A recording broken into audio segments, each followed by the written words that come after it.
All right.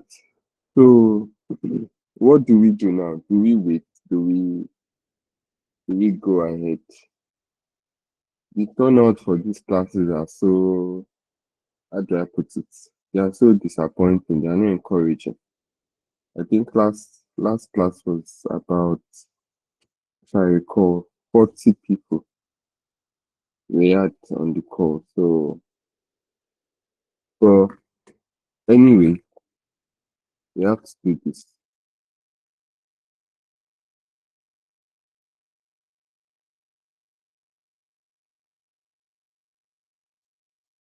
Yes, please go on. Okay, good evening, sir.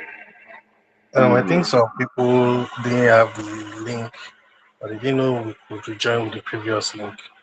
So maybe if we give them some more time, a little time, maybe they can join up. Okay, okay. Um, yeah, go on. Yeah, good evening, sir. Beautiful. Please, sir, I have a suggestion, sir, regarding the video you drop on our portal. Okay, The data analysis class, I couldn't even watch anything there. I've been trying to watch on my YouTube, but what I found there are not in the same order as what you are teaching us in our own court.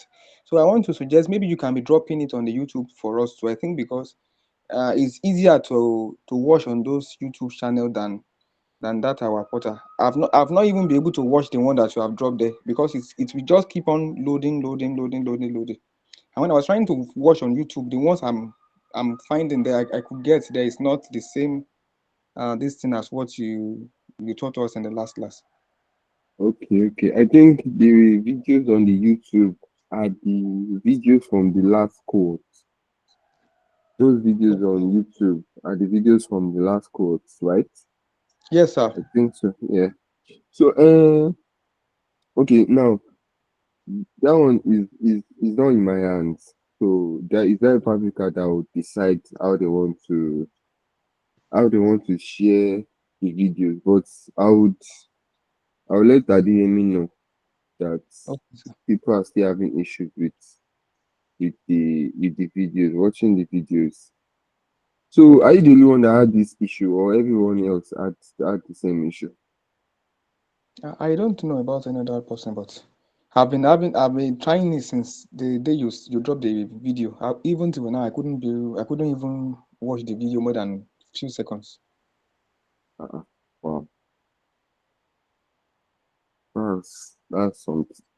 Thank you, sir. Ah, so that means you are behind Neil. You won't be behind though. No, I meant this second week video. I was able to watch the first one, but look up function, the if and all for this thing, logical operators and all that. I couldn't watch the video.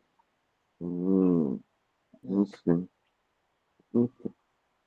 Any other person wants to say something? Any other person? I'm trying to wait for everyone. We are 14 at the moment, so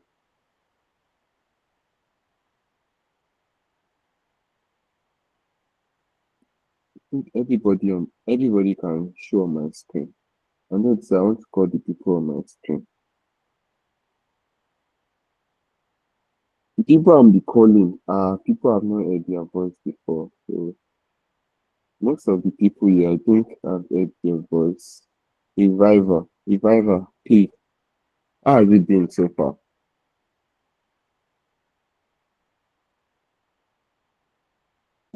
Okay, good evening, everyone. Oh, it's been good. It's been good. I've been able to finish last week lessons and this week's on. So I've not really finished the one for this week, but I've started. And I have some issues because the very first topic, the and if and or the and if or this thing function it's only the if that played. Like after then, the next thing was just the another one. Like I was thinking that particular 4 minute video was supposed to talk about the if or in and function, but it was just the if, and that was all. So I don't know if there's something that can be done about it, like to ensure that the if and the or and function is also taken care of, because the next thing there was now conditional formatting, talking about testing now. So that's basically it for me. Every other thing has been good. Thank you, sir.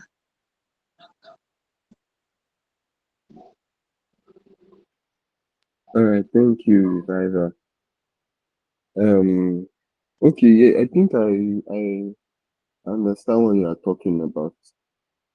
So, if you guys even notice, you will notice that there is no video on there are no videos on VLOOKUP and the likes.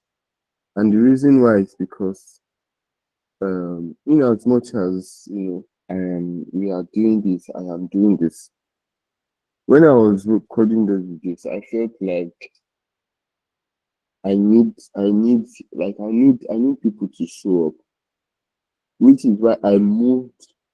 Instead of doing the recording for that, I decided that okay, instead of putting the video up there, we should we should have the session in a class like this, and anyone who decides to show up would be in the class and would we partake.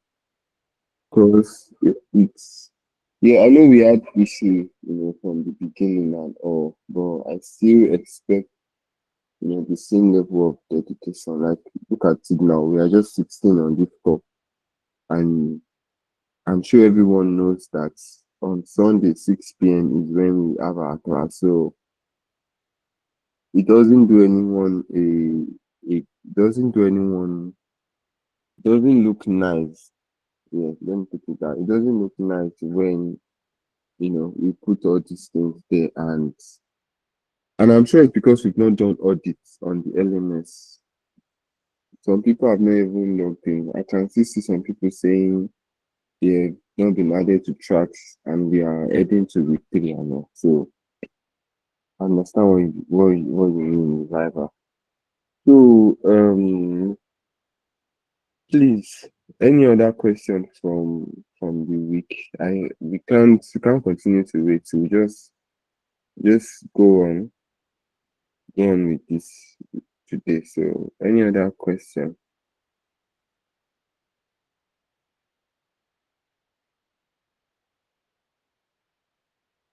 Yeah, please.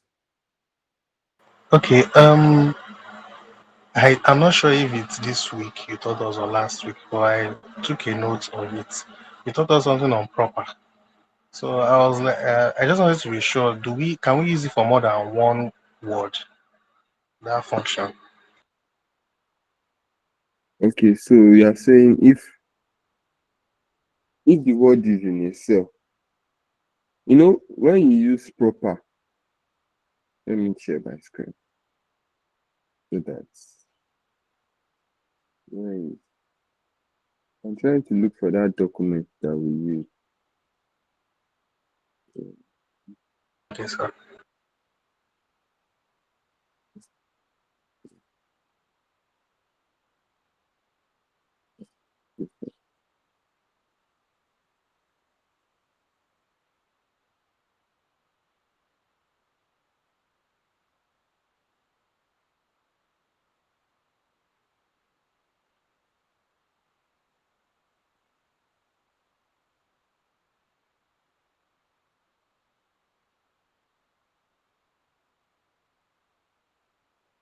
Okay.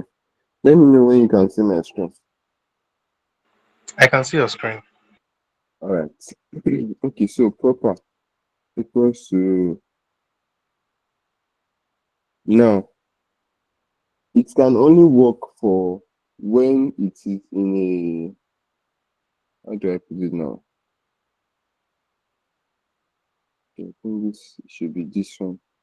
So you can see that it shows. Can you see this drop down that is showing on my screen?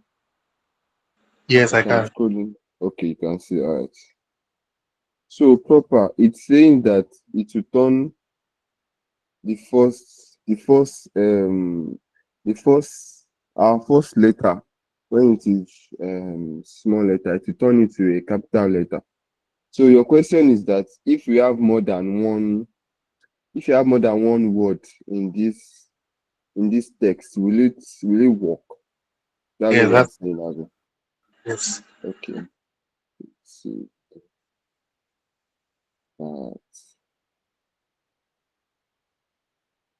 yes, it will work. JC Goliath. It will work. It will work. But Sorry, did you try? the reason I'm asking the question is because I was thinking, for instance, when we have maybe a sentence, like if we have a sentence in Excel, is it not supposed to know the ones that is supposed to that will start with capital letter? Okay, so you're saying okay, like if there's a sentence in so instead of capitalizing every other word, it should just stick with the first it should stick with the first word in that sentence. Yes. Mm,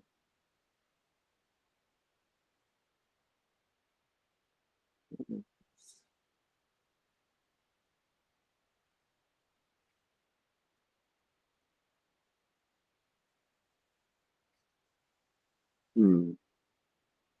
Actually, let's check. Let's check. Let me see. Do we have other functions for proper? Proper.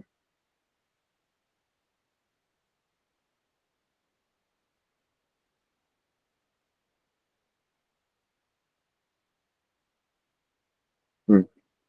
I think the way proper works, it would capitalize everything. That is the way it is. Except if we look for a different, except if we look for a different function that allows us to just, only keep the first word instead of, let me see. Let me see. I've not come across any, but let me quickly check.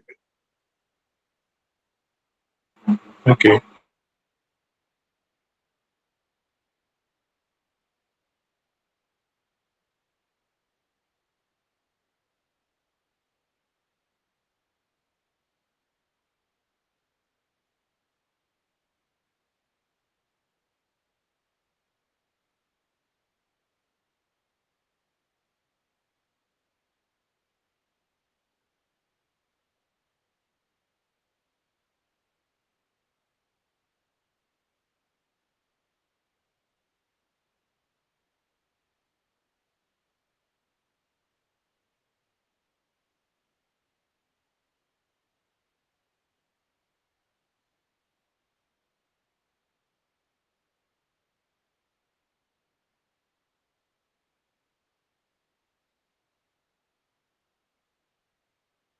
There is a way actually.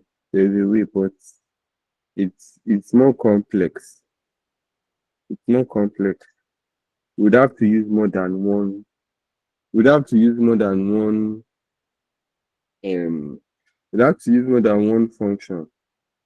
We would combine different functions to be able to achieve that. Oh, okay. Yeah, yeah. I don't think we should get into that. Yeah, please, if you want to speak, just unmute and speak. Okay, sir. I want to ask my question based on the little I could jot down from the video I watched on the portal. The only Okay. one was if and all functions. And the if function you said it Mm, performs a logical test and return one value if the test is true and another is false. And the Yes. and the one that's confusing me now. The and function requires all specified condition to be true for it to return true. Why? Okay, for it to return true. Now, if you are now using the if with the and, when you said the if returns only true, either true or false, and the and returns only true. What if you now have the if and together in a scenario that you have to use the two together, and they are not they are I don't know, maybe my question is clear to you. Their functions are different with the way you just put it here, that true or false for if, and has only true condition. So for instance, now if you have something like if a equal to this and this like that, I just want to know that can they work together in the same problem? Maybe you are trying to solve a problem and you are using both if and together.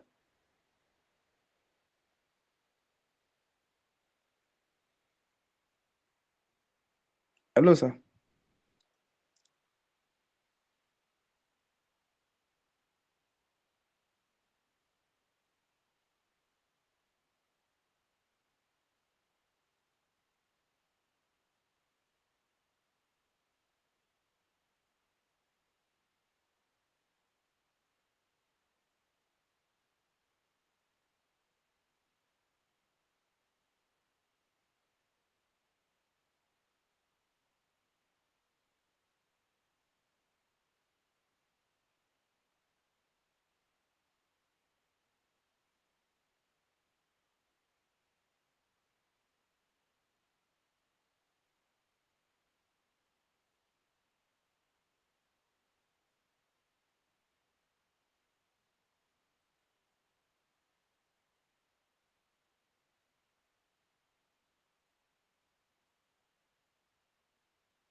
Yeah, so sorry, so sorry.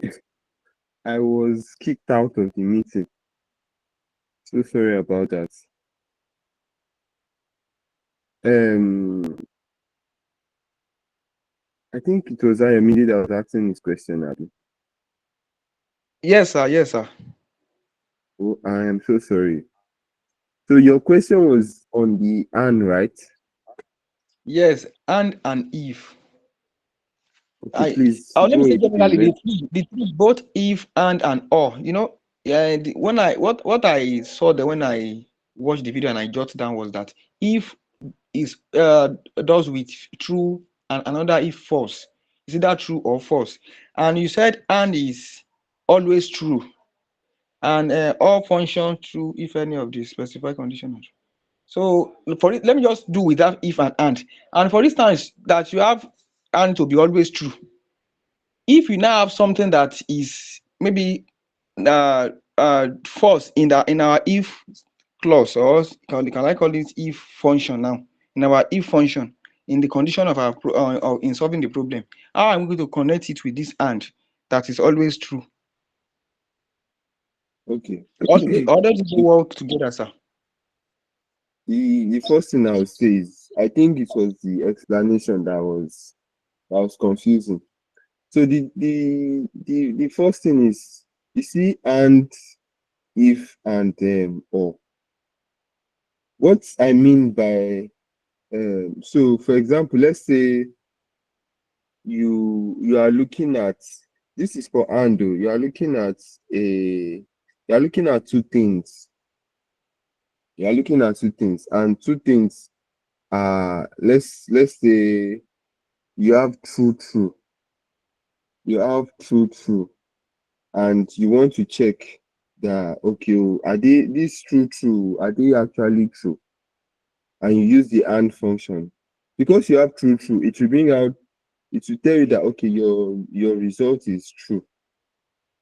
But if one of them is false, it will tell you that oh, you are not you are not having I'm looking at a good way to explain this thing so that it doesn't confuse you anymore.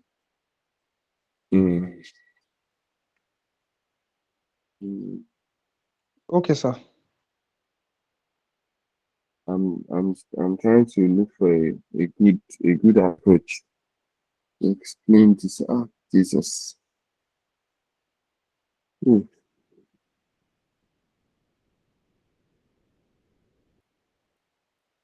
So let's say you are looking at two things, or you are looking at three things, and you want to confirm that oh, everything you are looking here is is what they are.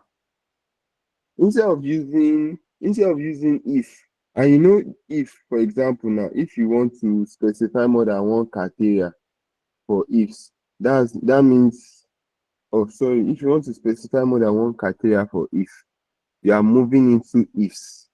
That's the if with the S.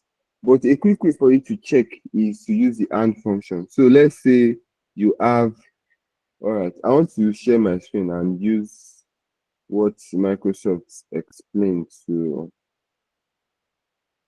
further explain this point to us. Please let me know when you can see my screen.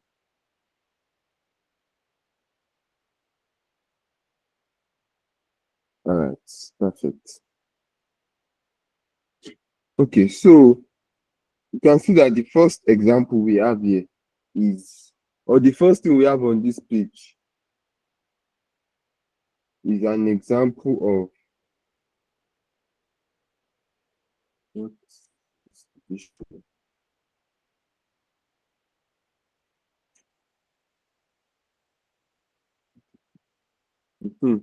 The first thing we have on this page is an example, and the example, you know, um,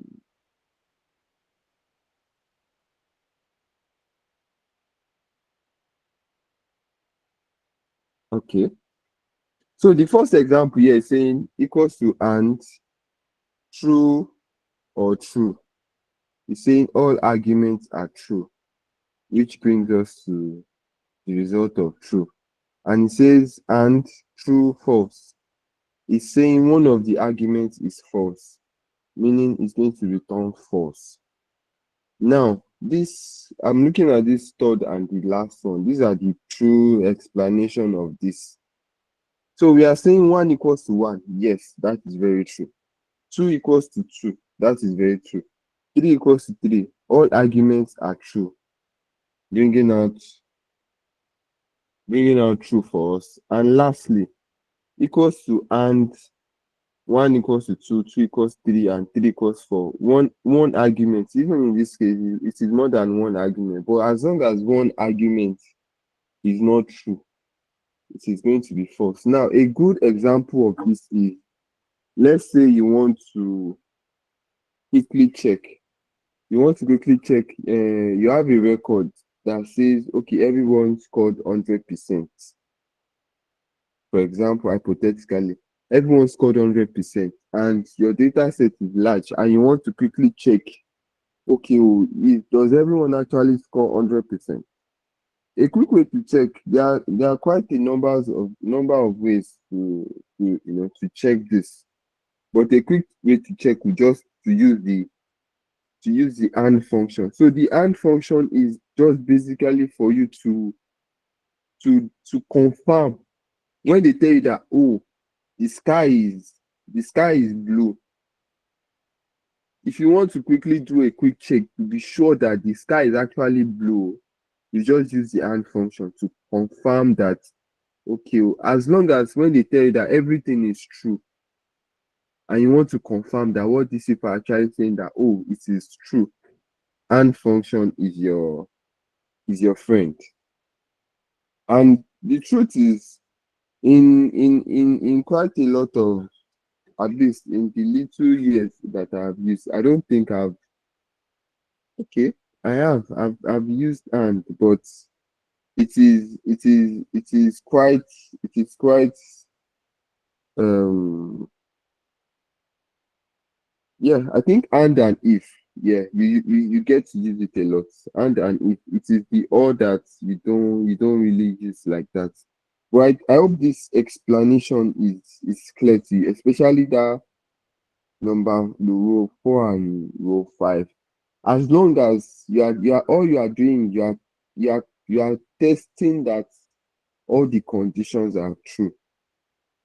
Like you don't want any other thing false. If there's anything that is not correct there, it will bring out false to you.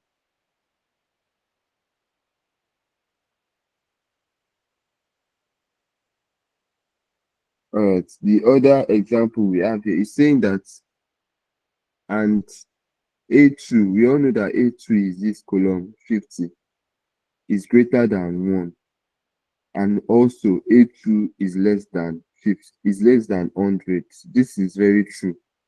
50 is greater than 1, but 50 is less than 100. True.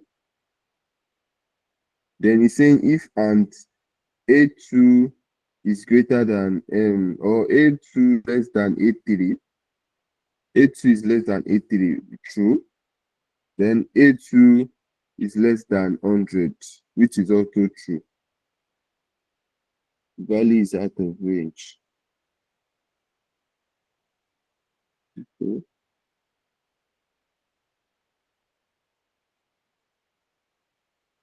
Yes, please go on.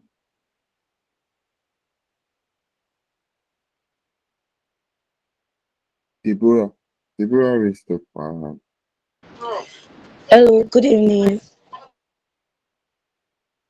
Good evening. You can hear you, go on. Video. I'm not gonna lie, I didn't really understand it. I had to go to ChatGPT and Google and ask it to give me some examples I could upload on my laptop and work it out. So with what I see, I think it is used more on if you're a teacher that is trying to grade your students' record, or you are like a sales a supervisor, a manager that is trying to um trying to grade your employees' sales targets. So I think that's what the thing is much more useful on, in my own opinion, though. You are correct. You are correct. Though that can't be the only. I understand what you mean, but yes, don't just box it in that aspect. It can be used in variety of situations. But yes, the fact that you related it to something that you understand, that is quite good. And also, yes, the idea of this is to let you do your own research and come to your own understanding. And that is why these live classes are here, so that we can all be on the same page.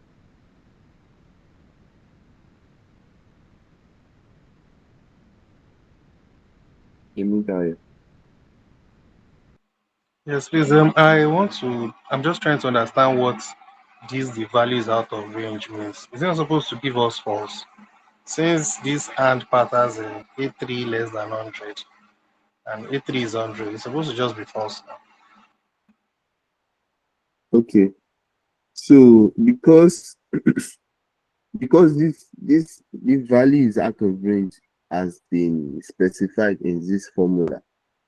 That is why it's I'm sure if this value, if this string, this text string that was added to this was not if it was not specified in this formula, it will have brought out false for us. I'm trying to I'm trying Okay, to it's clear now. replicate. Yes, you. So if the value was not stated, if this text string was not stated and put in quotes, it should have brought out false for us. Let me replicate this. Okay, so,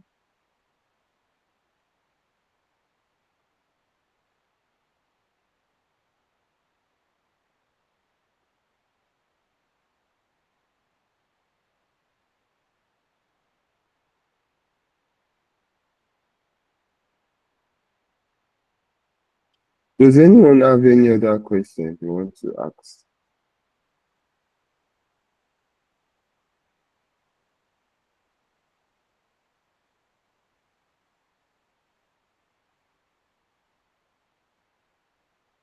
Truth is, I'm not feeling it. Like you guys are, Okay, I am I? just tried it on my laptop now. I just typed equals to, and because I couldn't watch the video, and I now used a cell in my this thing A2 comma A5, and I clicked enter. It brings true. So Okay, I think I get it now. So thank you very much, sir. you're welcome.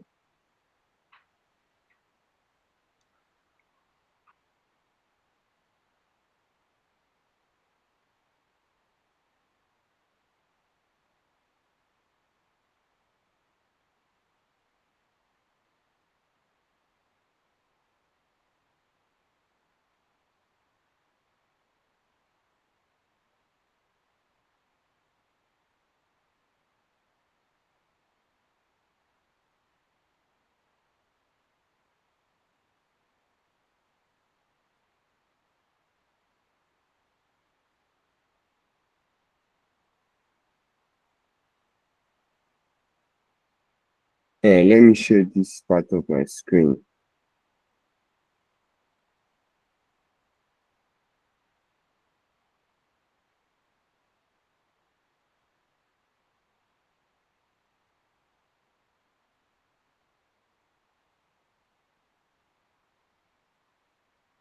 So the way it happened in the last cohort was in a week we had we had 3 classes in a week.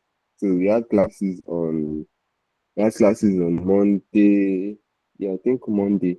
We had classes on Monday. We had classes on Wednesday, and we had classes on Sunday.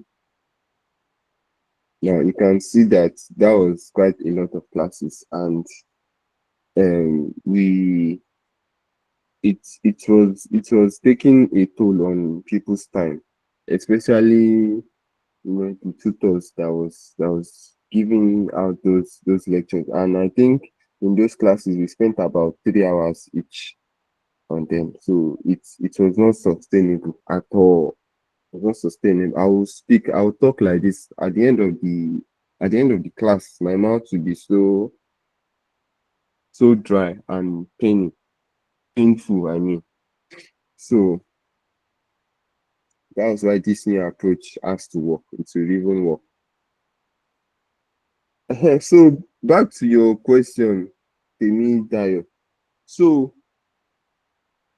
like you can see, I have replaced that this value is not found. I have replaced it with 0. Why we got that example this value, some I can't remember what that was now. This value something sharp was because of the if function we initially had. Now, a quick way to also understand this is the and function. If we come here, let me type in and. the and function, and I check. Let me check here. All right. You can also see here that the and function, we are testing two logical things, logical one, logical two. Check whether all arguments are true and return true if all arguments are true. Now, the reason why we could specify what we want it to return if none of them are true is because we added the if function to it. So the if functions allows you to, okay, when you get this, when you eventually get what you are looking for, bring out the results. But if you couldn't get it, all right, can you please help me display this? Then you state what wants what you want it to display, for it. So any other question?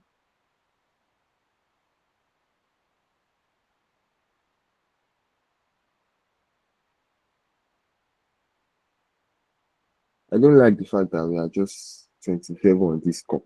It makes me feel somehow like I'm doing something wrong. Am I doing something wrong?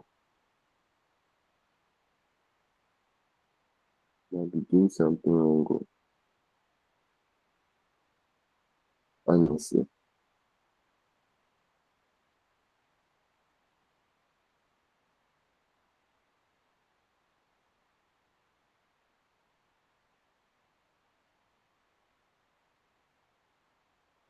Oh, are we still having issues with LMS? Is that why people feel like, oh, I'm having issues with LMS? No, you come to the call again. My friend has not even spoken on this call. Vivian, I've made that voice.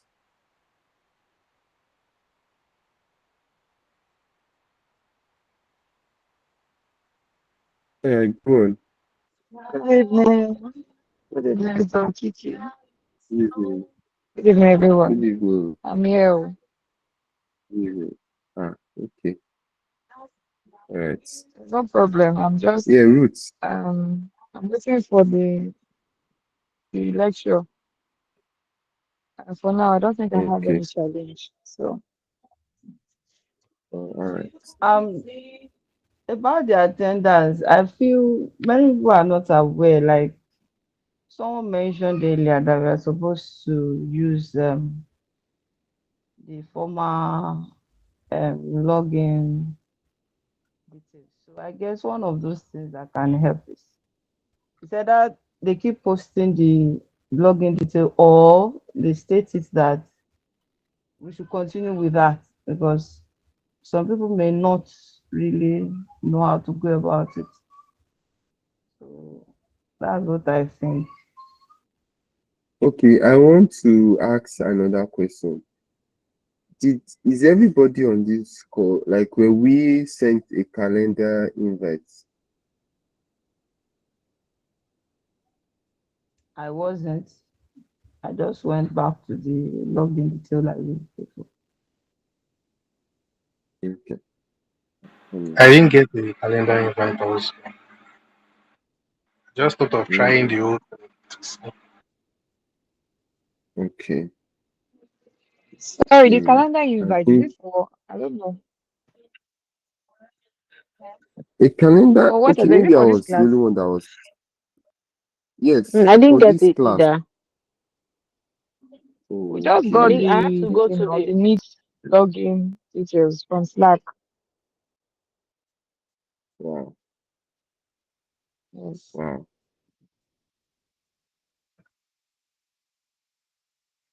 Mm, There's I need no to, invite from probably I need Gmail. to please. Mm, hold on. My network is acting up this night. Like, okay, I think it is open now.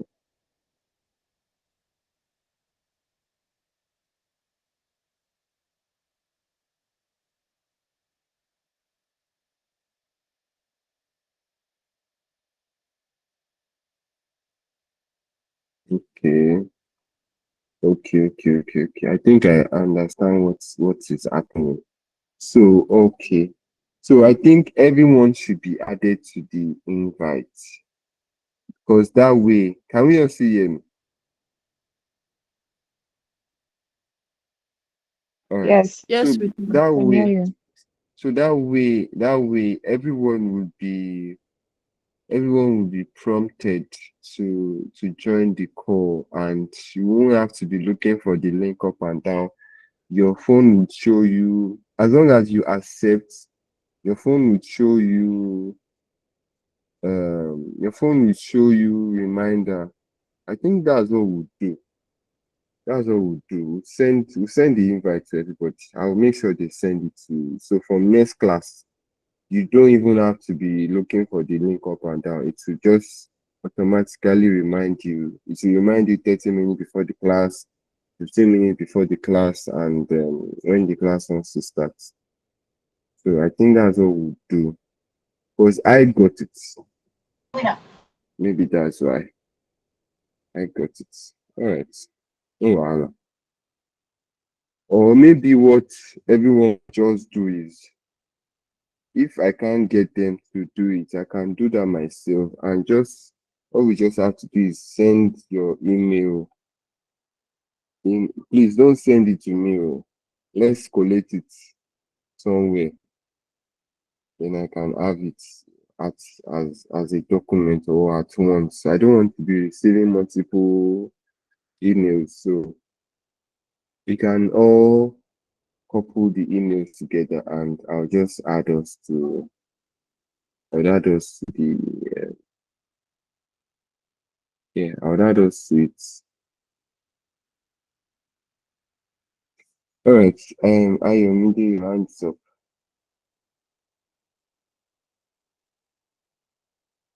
Okay, sir. Please, I want to ask maybe if you can just talk about the conditional formatting, the text, number, and date, maybe, Okay. and also the nested ifs. Yes, sir. Okay. So we are already on this page. So let me just continue with what we have here. Okay. So conditional formatting. Please just remind me everything I touched on so I can invite on this. I think I went over text, date. No, I'm not sure I did date. I went over text, date, I and think number. Yeah, you did number. it. Okay. Oh, okay. You did it. Okay, so We're able to get the date okay, for that day. okay. So looking at this document now, or at this data we have over here, when if I want to work on it, me just by instinct, I like making my data, I like putting it into a table format before I do anything. So as just to make it better. It should actually be the standard. Everyone should turn their data into a table format before even working on it. That way it gives you better structure. So conditional formatting, as you all know, conditional formatting is under home. You can find it in the home section under styles. So when I come to conditional formatting, and I want to, one of the most frequent conditional formatting I use for work is duplicates. So there are a lot of times that I want to see, oh, are there duplicates in my data? Do I need, maybe it's in a case where I don't want duplicates in my data, and uh, so let me do this again. Let me copy this out. Let me copy this out over here. All right. So I have all this, and let's say I want to quickly, I just want to bring out the unique in everything. I don't need all of them. I just need to break it down to the individual names. I can decide that, okay, marketing, let me delete marketing. Project development, let me delete it. Customer service, delete. Finance, delete. I can be doing this. It will take me time, to complete this. A quick way to achieve that would be to just look at, okay, what are the duplicates? You come to your conditional formatting, duplicate values. It will just show you this. You click on OK.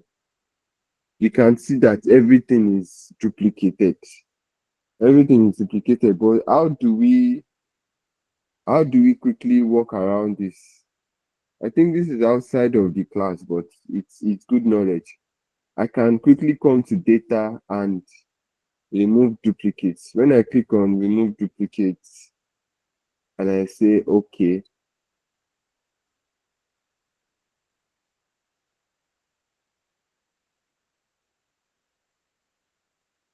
what is this thing?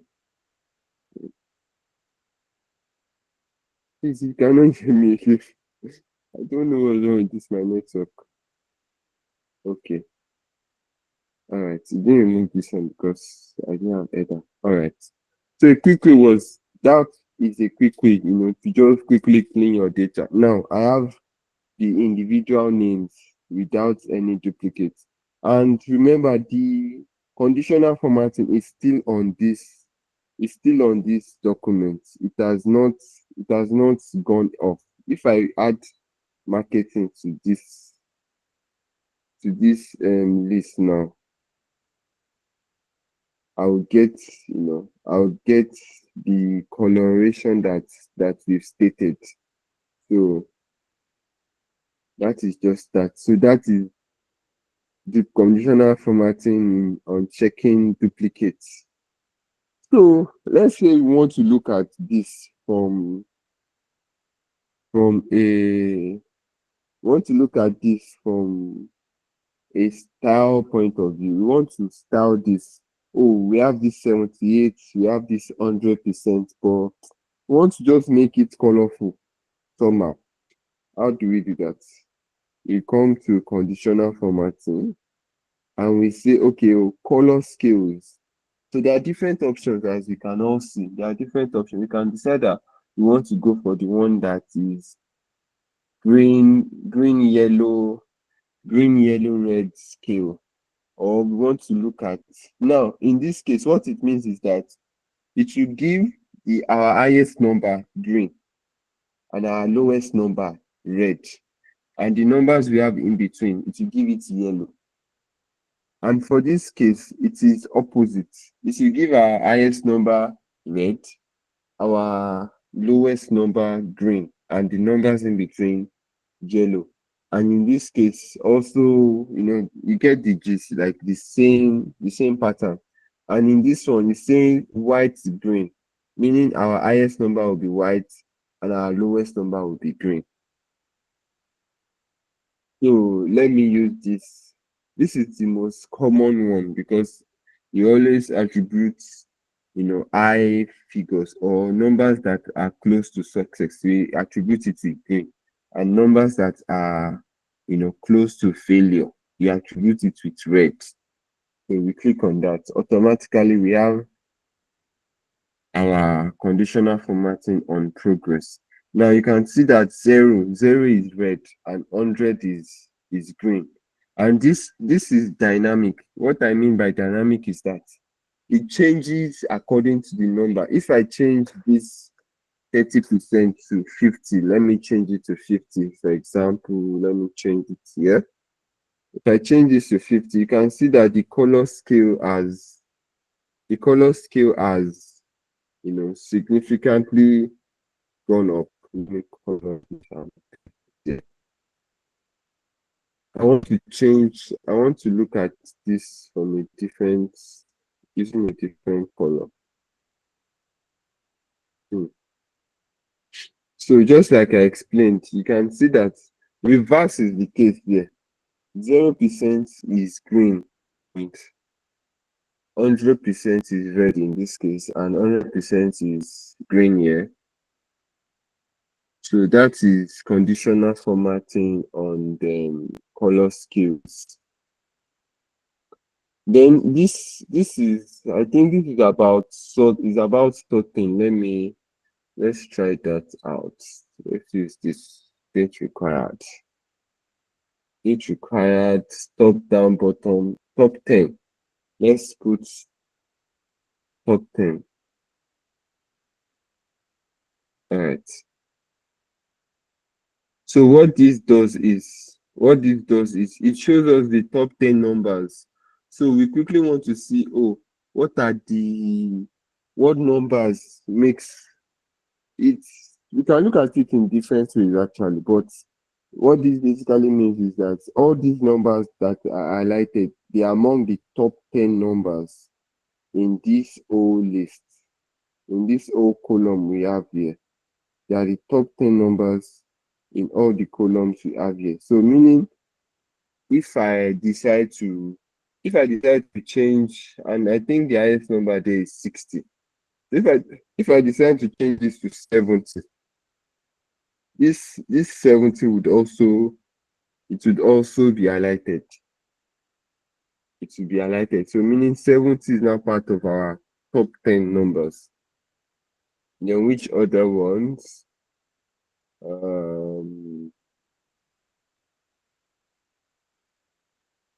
Which other ones? Okay. Yeah, I think then also the same logic also applies to this top 10%, and also bottom 10, bottom 10 meaning we would see the bottom 10 numbers, the numbers that are lowest. Also, you can use icon set direction.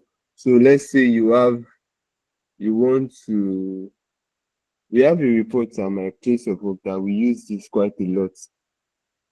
Anytime we have the numbers up, we want it to show the up arrow. And anytime we have the numbers down, we want it to show the down arrow. Let's see if we can replicate that. Let me just copy this. Let me copy this here.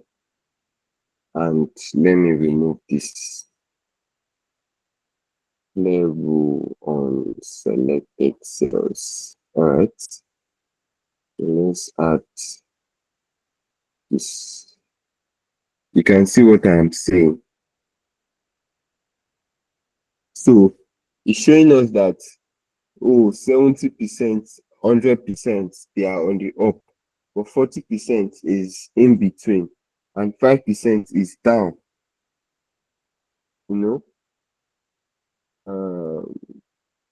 Each other one do you want me to look at? Ayomide, which I think it was The Ayomide next, that the asked the next one, question. the nested ifs. You haven't talked about the nested if. Okay, nested if. Okay.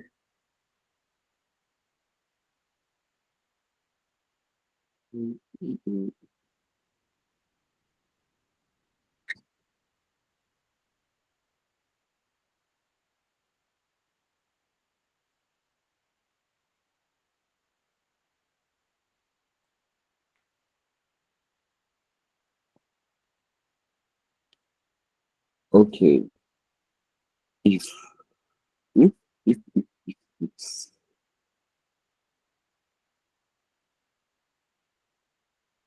okay. So nested ifs are when you decide that, okay, if it's no longer enough for you, like you want to take it,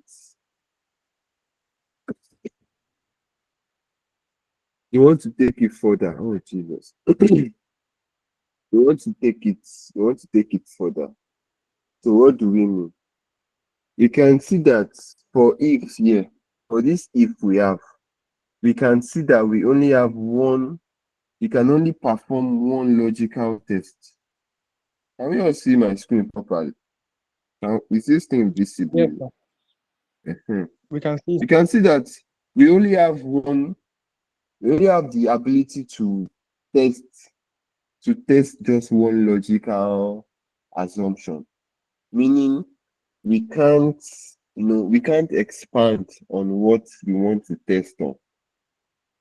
But with the nested ifs, we can say, okay, let's increase our logical testing and go ahead to ifs. Now, what that your nested ifs means is that we can now test for we can test more than one logic. And also, let me explain before I move ahead.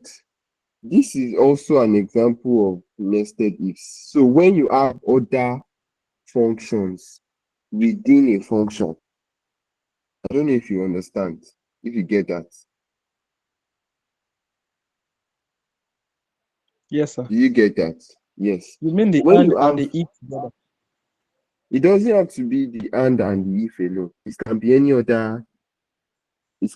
other function. But as long as the function is not standing alone, as long as you have more than one function in it, that is, you already have a nested function. But in this case, this is an example of nested ifs, meaning something is embedded inside the if. Do you get it? Do you get I that can explanation? understand now. I understand Okay. now. Okay. So I would go back to my initial example. So for this one now, we are testing more than one logic. Oh, I have a document that I can use to explain that. Let me quickly open it. Let me quickly open this.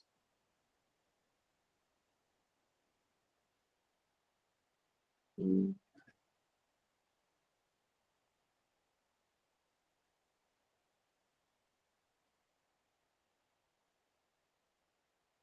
Yes.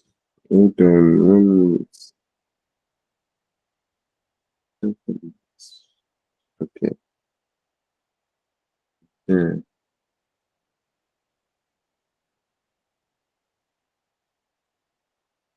Yeah, perfect. I have it here. Let me share it. Let me share it.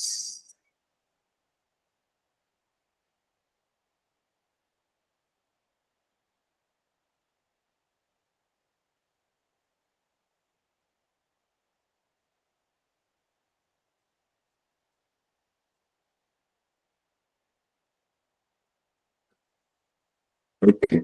I think we can all see this. Hmm.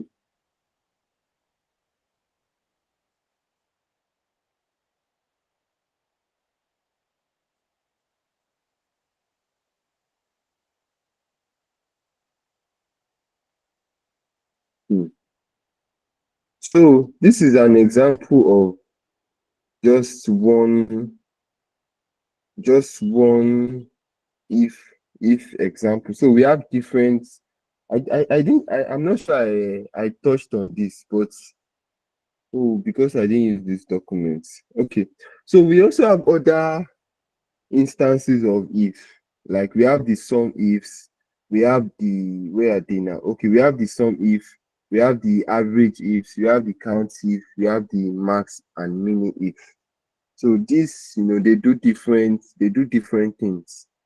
And we have, a perfect data here explain that can explain, what we are trying to do here. So this is an example of our normal if, and this is an example of nested ifs. So let's say we want to look at apples. You can see that we have multiple apples here. We have apple here, we have apple here as well. So we have two apples, and we want to see how much is apple, how much in total did we spend on apples in this instance. We can decide to look at this from, okay, we have one apple here 50 and we have another apple here 100. What if our data is large and we don't have the luxury of doing 1 plus 1? Oh, it's even more than 2. It's 3 safe. I didn't even see that. You can see that's mistake number 1. You will miss out on some data. You think your information is correct. Meanwhile, you are giving the organization things. So how do we use this if? Just the same. How do we use this summary? The same way we use our ifs, or the same way I've explained our ifs to us. So if I say sum if equals to sum if equals to sum if. And what do you know why we are using just one range in this example? Who knows the reason why we are using just one range? Or one is, yeah, who knows the reason why we are using just I think because it will return a single answer, right? So far you are summing them up. yes, it will actually return a single answer, but what I was trying to ask is different. So equals to if. Now you can see that this one is saying that equal to if we have a logical test, but it will tell us, okay, is either if value is false, or if value is true, bring out this. If value is false, bring out this. But this one is saying that we should tell it which criteria range we want. Okay, this class is going to go differently now. Now that I'm here, this class is going differently. This is going more technical than I thought it would be. All right. So I want us to follow along with the 26 or the 25 people on this call. So what this is saying, because this is the sum if, it's saying that, okay, our range, and anytime you are in doubt about a formula, just come to your formula bar and click on this FX. It will show you this formula builder panel, and it would even give you an explanation of what you are supposed to do. So I'll be using this. It's saying range is the range of cells. Range is the range of cells you want evaluated. So once you have more than, this is a cell, this right here is a cell, but once you have more than one, it is now a range. Once your cell has gone more than one, you have more than one cell, it is now what? It is now a range.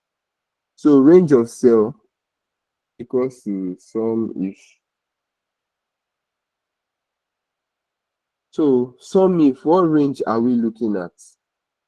We are looking at more than one cell. Remember that. We are looking at all of this. That is where our range is. Then the next thing is criteria. What is our criteria? Meaning, what that means is that, okay, our criteria is what? Let me move this out of the way. Our criteria is that we want to look at how much did we buy apples. Now, we can decide, we can do this in two ways. I can decide to pick this apple here. Why am I picking this apple here? I'm picking this apple here because it is consistent with, it is the name of, or it is what we want to check for. And this is case sensitive, I believe.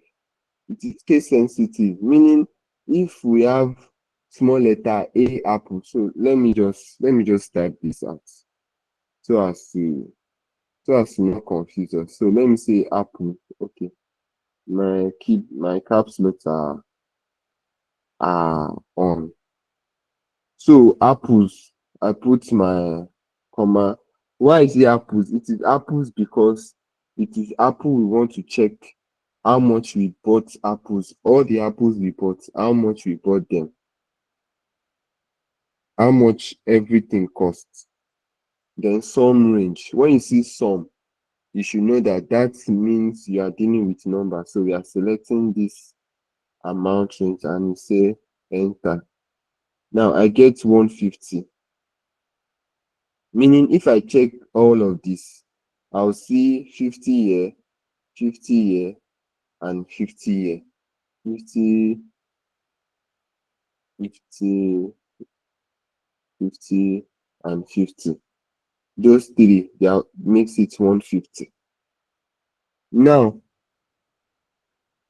for this nested if over here, this one we are adding more than one criteria, to it. We are adding more than one logical test. It's going to check two different things and it's going to return the answer for us. So in this case, we want to look at oranges, but not just oranges. We want to look at the ones we bought from a different type of location. So for oranges, we have just two options. We have Florida and Nashville.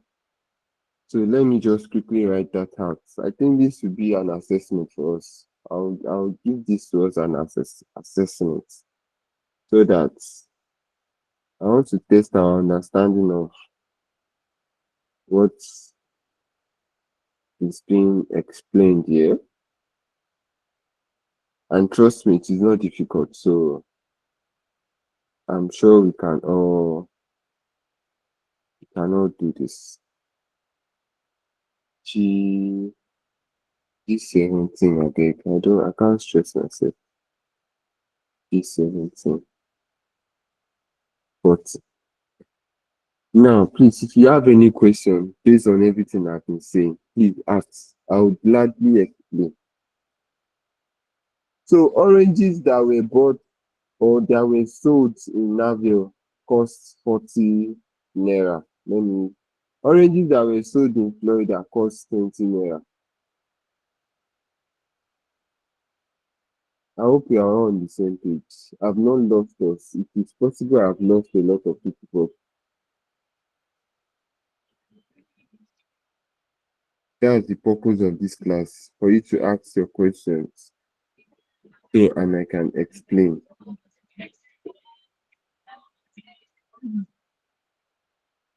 Yes, ma'am.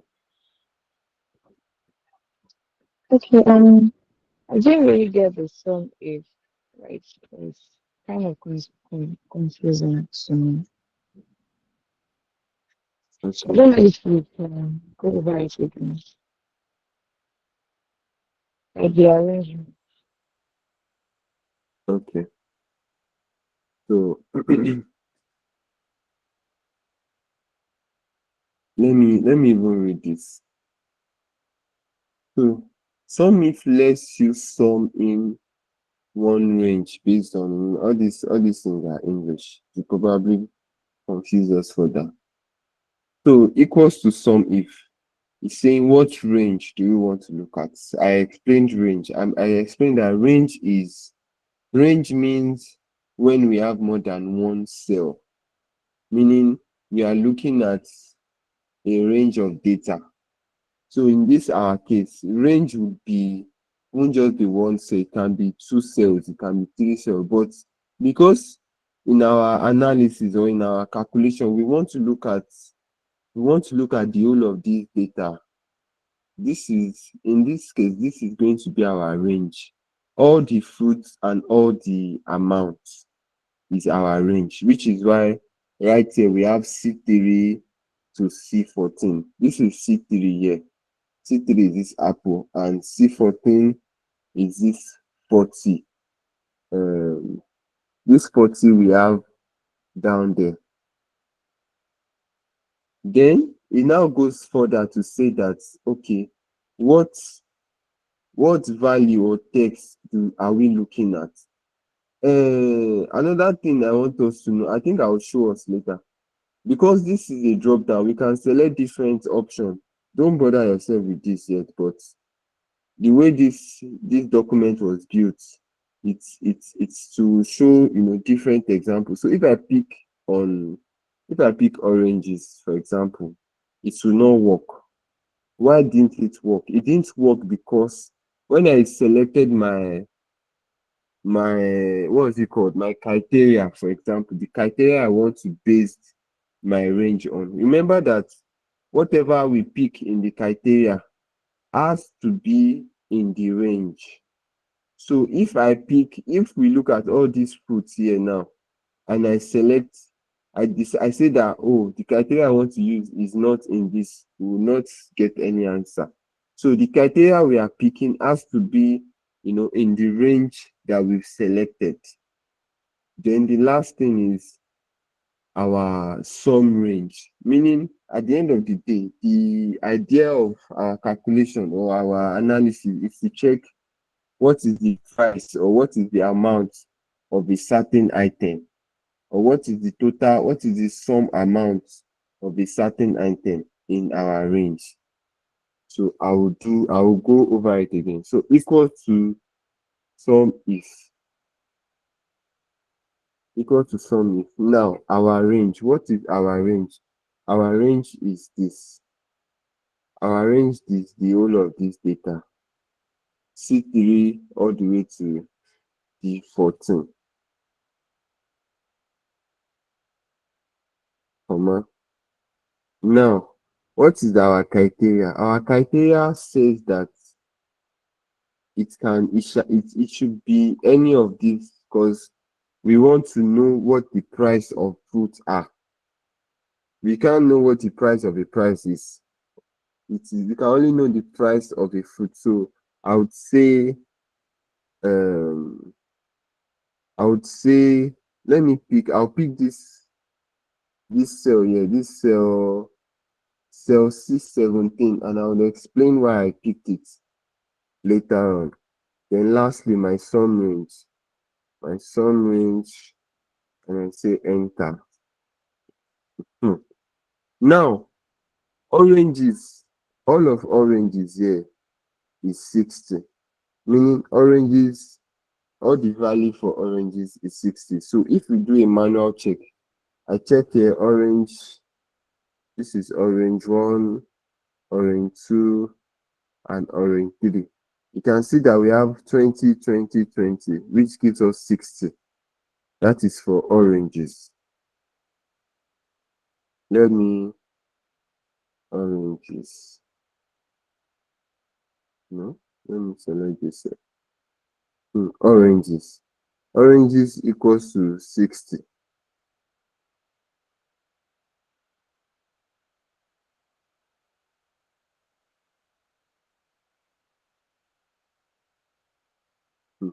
Oranges equals to 60. But we have other fruits here too now. Like, what if we want to see for bananas? We want to see for lemons. Are we going to write out our formula all over again from the beginning? Remember, I said I would explain. That's why I selected cell C17. Now, what happened in this cell C17 is what we called data validation, meaning we can have more than a cell holding different values. Now, this cell is holding different values. It is holding apple, it is holding oranges, it is holding bananas, and it is holding lemons.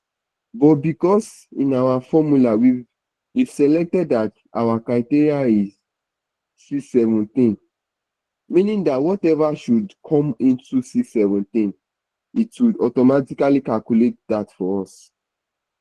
Now, if I change this to lemons, you can see that it has changed to 120, meaning, and the reason why I also changed this was so that anything that is reflected here, it mirrors it here. Now, we have lemons here, and lemons is what? Is 120. Lemons is 120. We have lemons as 120. Did I explain that better? Do you get that? Slightly. Okay. Which part don't you fully get? Okay, so I understood the equal sum if, the range, and then what we are looking for, let's say orange. Then you mentioned something about the last part. I didn't get the last part.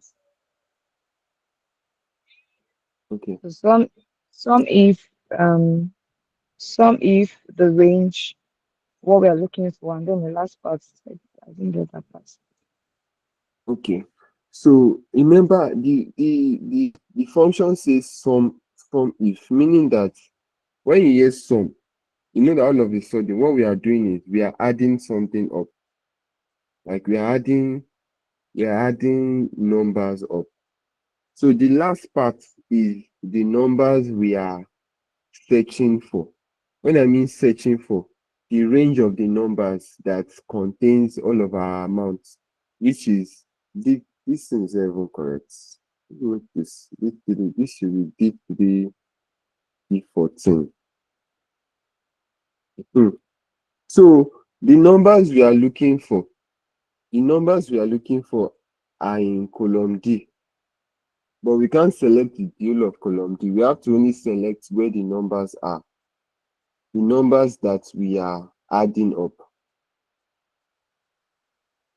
If you see our explanation on the right of this my screen, you will see that it says the last part is called sum range.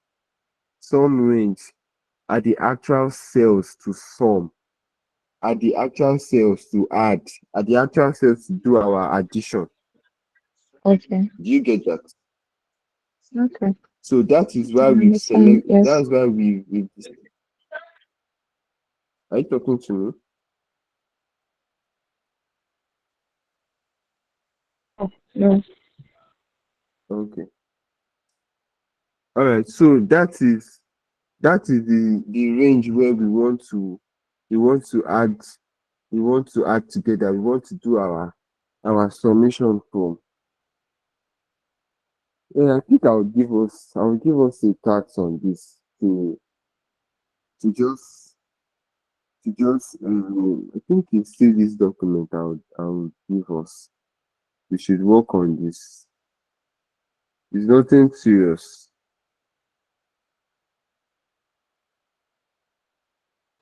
Please, sir, is there the if and the if x there in this document too? Because I don't really understand that if. I've been trying to do it here. It's not showing up. So maybe if they have the question in this document too. You said the if is not showing up. Okay. Then I'm trying to do it here. I'm not getting the formula very well. But Okay. I understood the sum if and the data this thing. Yeah.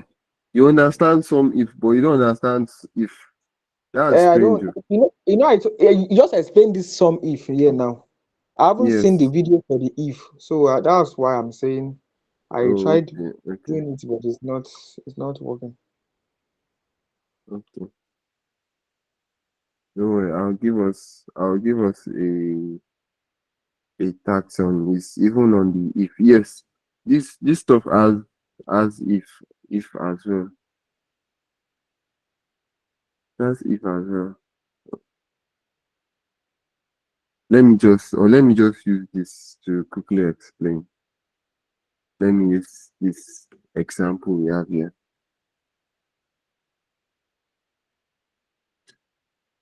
Hmm.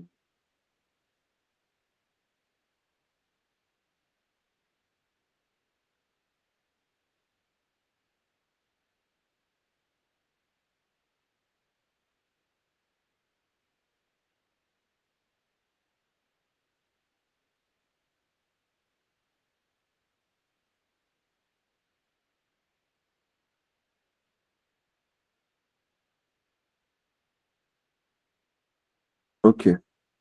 Now, if you look at the top of my screen right there.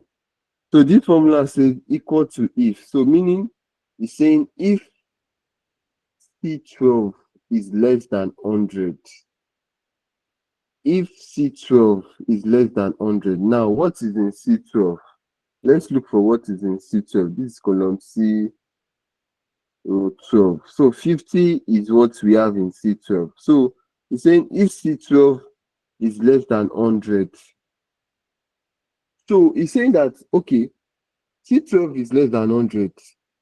From our brain, we already know that what is in C12 is 50. So that is 50 less than 100. So it's saying value if true. Value if true. That's what our next condition is. It should display less than 100. That's why we have this text in quotes. Then the next part, false. Value if false, greater than or equal to 100. So let's say what we have in cell C2 now is greater than 100. What we'll be getting is greater than or equal to 100. The reason why we have less than 100 here is because what we have in our cell C12 is 50. So if I change this to 101, 101, watch what will happen here.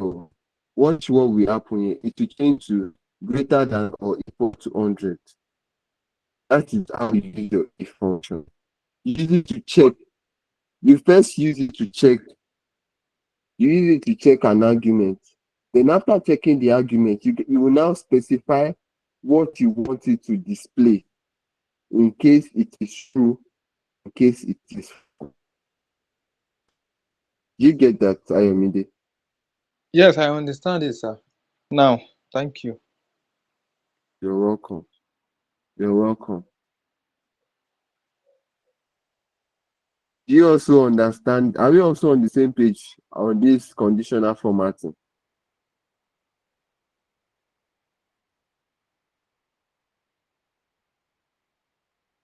The way I've expected this, the way I'd expected this to Yes. go was, all right.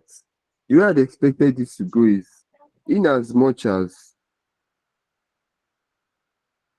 honestly, I can't teach us everything. I can't teach us everything in Excel. There are a lot of things. For example, now in our curriculum, that the what's it called? This drop down, this data validation is not is not in our curriculum. It's not in the things that we intend to like teach. So what I had expected is that, on this call, you guys will come and say, oh, please, can you explain this? Can you explain this? For example, now this data validation now, it's not something I'm planning to take us. But if someone had come and say, oh, can you, I think if you can please explain this, it would have been better. I tried to do some research on it. I couldn't understand. So please, that was how, when we were starting this, I expected it to go, but it didn't go like that. But anyways, no problem. What other what other thing do you want me to look at, guys? Um,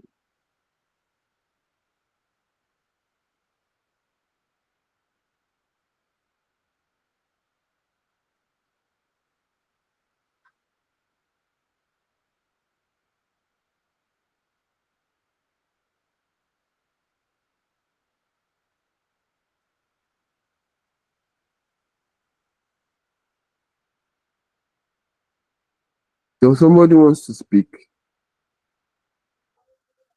Yes, you said you were going to talk on and you Mm-hmm. will show us the Okay. lookup functions as well as index match. So I've been waiting for that. That is true. Thank you very much. Thank you very much. Okay, so VLOOKUP. I don't think we have time to look at index match, but VLOOKUP. So VLOOKUP is, how do I even put it? It is now, it is, when I try to explain VLOOKUP, when I was learning, when I was learning, how to, when I was I'm still learning, sha, but when I was still pretty new to Excel, VLOOKUP was one of the most difficult things for me to understand. Like I just found it so difficult. Like I was understanding other things, but I just didn't understand. Like I was just not getting it. It was just so confusing to me. And the reason why it was so frustrating, when you are not getting something, the next option will just be, oh, okay, leave it alone, ja. Focus on other things. But why it was so frustrating was because it is so important if you want to be an analyst, and it is it is so important that you can't overlook it. But what I now noticed that when I eventually got the hang of VLOOKUP, Microsoft now introduced another function, XLOOKUP, that is now like a successor to VLOOKUP. What XLOOKUP now does for you is, see those index match, it eliminates you using index match in VLOOKUP because XLOOKUP now incorporates everything that VLOOKUP couldn't do. But that's just a backstory. I'll try as much as possible to explain this. But I eventually got an hang of VLOOKUP, and it's quite pretty simple and straightforward. Hello, ma.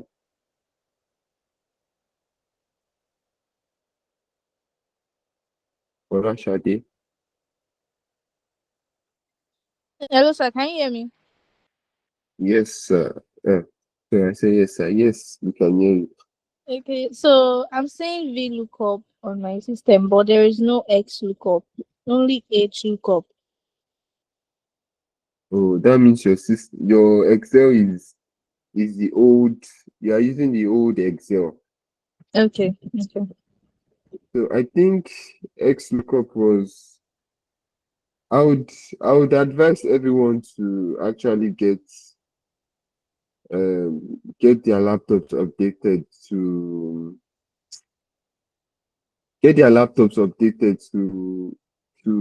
include XLOOKUP.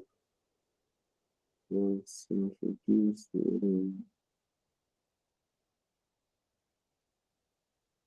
okay, it was introduced in the 2021 version of Excel. So if you can update your laptop to, I say your laptop, you can update your Excel, sorry, to the 2021 version.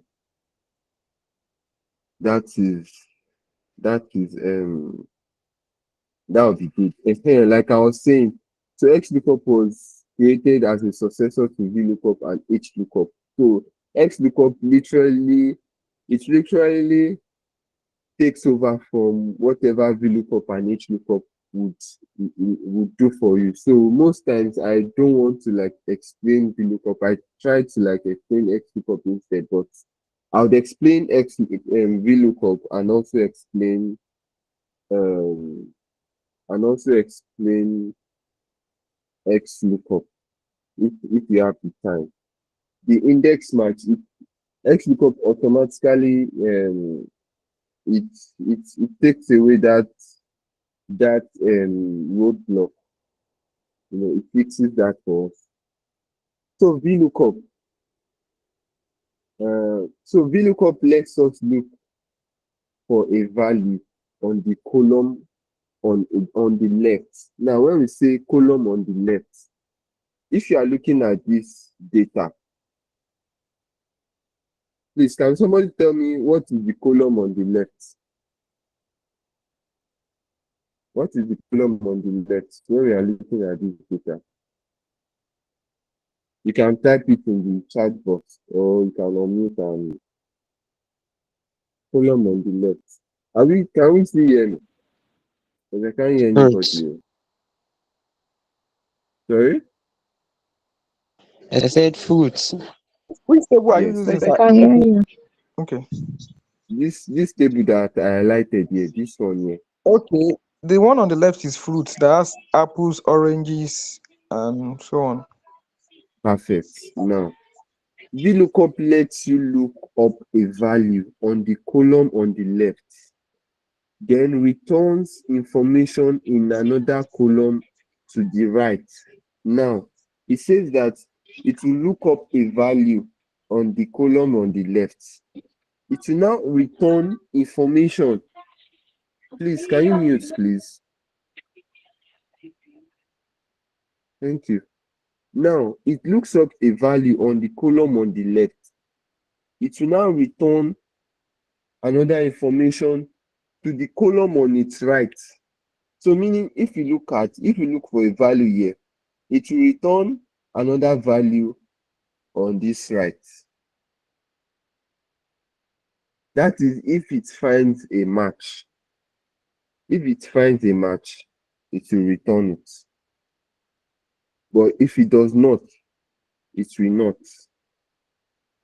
Now, remember in our example, that if that we did, the if example we did, where we did all the some ifs that we did, there was a part in the middle, some if, then we did range, then criteria, then we did some range. That criteria in the middle, the reason why we could use that was because we knew what we wanted to look for. And I'm not saying in VLOOKUP, we won't know what we are looking for. We would know it. Most times, we would know it. But there are instances where, we are looking at. I like putting my example into perspective, like using Folashade, please, can you please lower your hand? So I like putting my example in perspective so as to, like using real life data. When you are working with large sums of data, you would understand what I mean.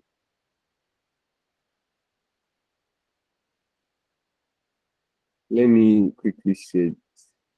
When you work with something like this, now I have this file that this is over. I have one file over 10 gig. Now this data is over 10 gig, meaning close to 9 million rows of data. That is when VLOOKUP, all these tools, that is when they come in handy. Now, let me enter VLOOKUP and just try and explain a little bit. Now we say equals to VLOOKUP. That is you calling up the function. Now it says, what do you want to look for? That is the first thing you are telling VLOOKUP. Oh, this is what I want to look for. I want to look for apple. Yes, it's apple I want to look for. I say, all right, you want to look for apple there, comma. So now say, okay, where do you want to look for it? Where do you want to look for it? This is very important. Where do you want to look for it? Now, when you see a data like this, that means this is a range. Meaning I want to look for it in this place all the way to this place.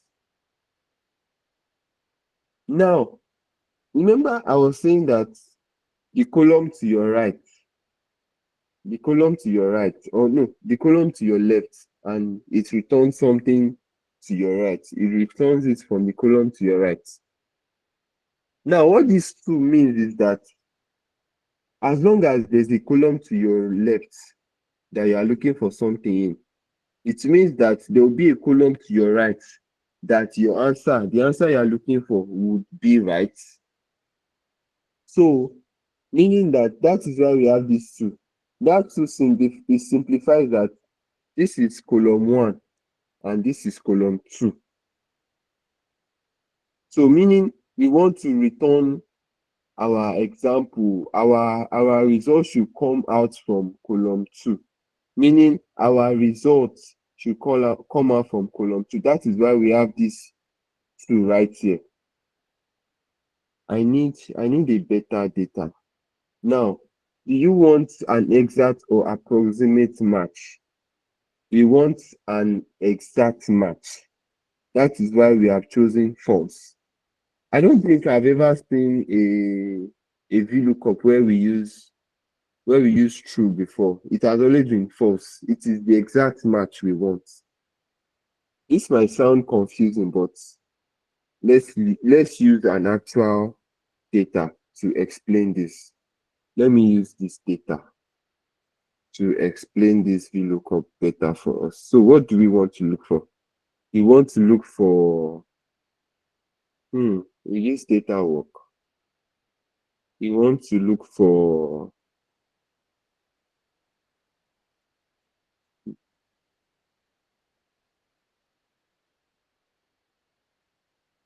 okay. We want to look for Bob. I think do we have more than one Bob? I think we have more than one Bob. Let me see. Bob. Okay, we have just one Bob. We have just one Bob. All right. So let's say I want to look for Bob. This is Bob, right? Are we all still following?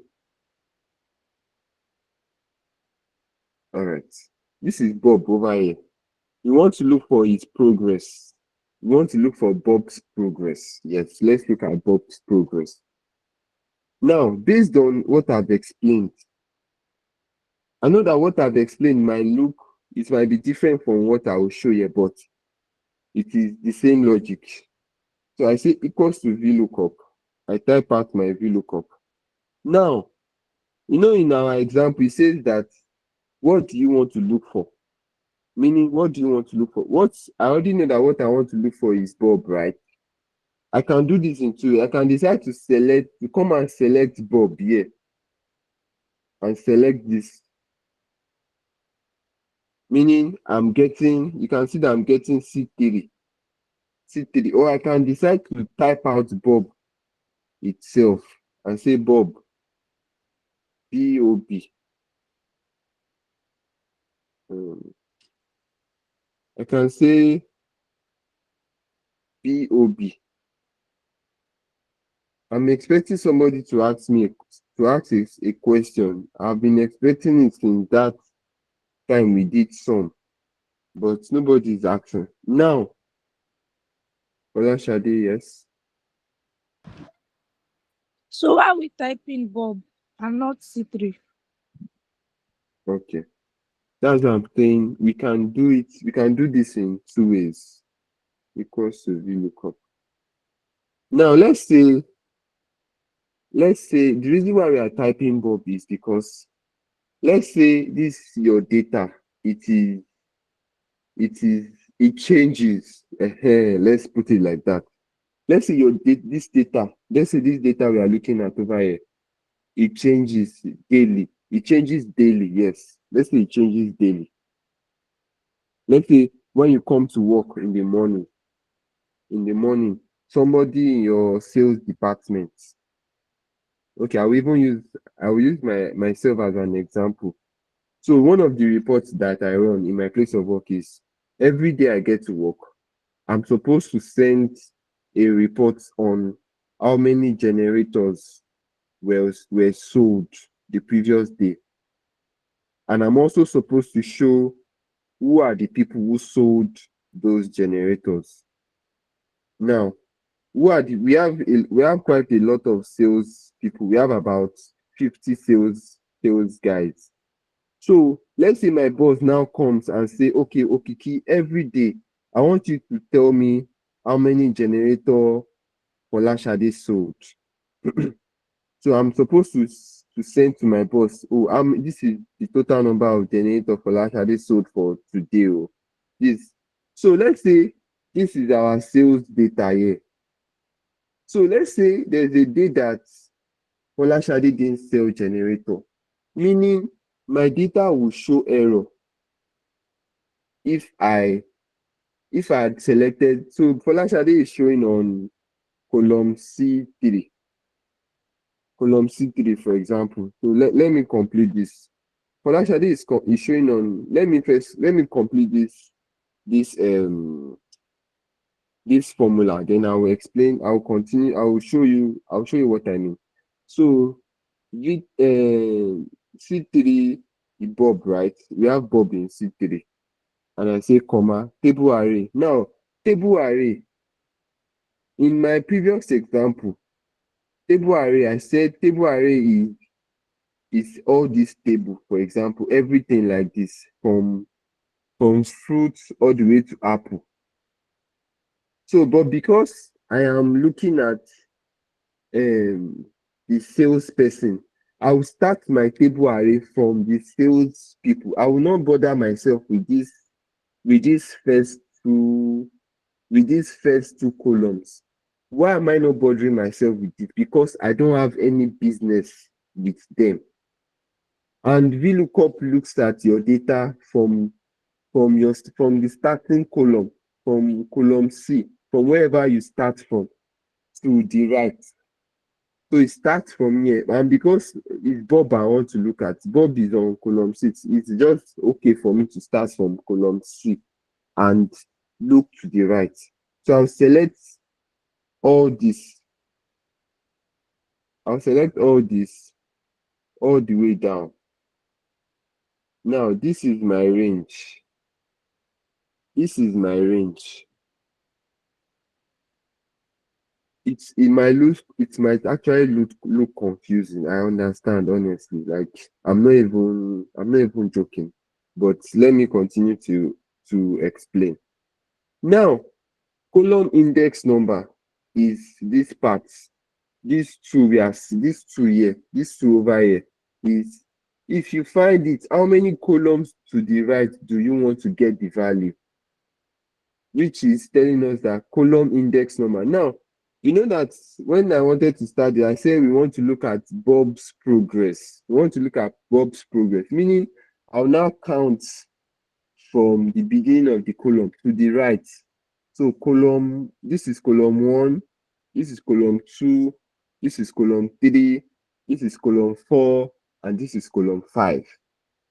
So what will I have here? I will have 5 here. I'll say 5. Then I put my comma and I say, is it approximate match I want or exact match? It is exact match I want. So false. I'll select false and I'll close my bracket and I'll say enter. Now, this is showing 1 because it is not in percentage. So let me put it in percentage. So now we can see that we have 100% and we have 100% here in progress. Now, I will assume that we have quite a lot of questions. But to now go back to Folashade's question, now, you know that we selected cell C3 in this instance, which belongs to Bob, right? It is Bob we have here. It is Bob we have in cell C3. So what if, and we all know that Bob only appears once in this data. Bob only appears once in this data. Now, let's say tomorrow, Bob is no longer here. What will happen? We won't be able to get information for Bob, right? It will not show us anything for Bob. Am I with you guys? Are you guys with me? All right. We won't get any information for Bob because we've selected cell C3. But what if Bob is now elsewhere? What if Bob is in C37? We won't be able to see Bob because we've restricted Bob to just one cell. We've restricted Bob to just cell C3. The best way that we would have done it is, instead of selecting this cell C3, we would have just called out Bob's name. We'll just call out Bob's name here and say that, okay, so that it will know that anywhere it sees Bob in our range, it will just select Bob. It will not bother, keeping itself restricted to cell C3. Yeah, tell me that.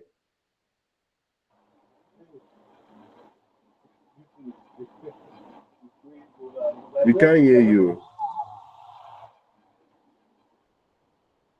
Can we all hear him? Sorry, can you hear me now? Yes, I can hear you now. Can you hear me now? Yes, yes, yes, I can hear you.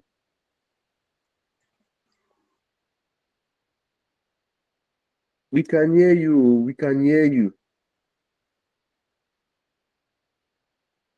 You've Sorry, can you muted. hear Oh. me now? Yes, yes, we can hear you.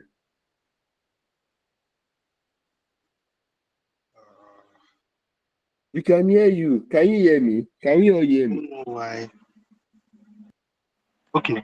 Can you hear me now, please?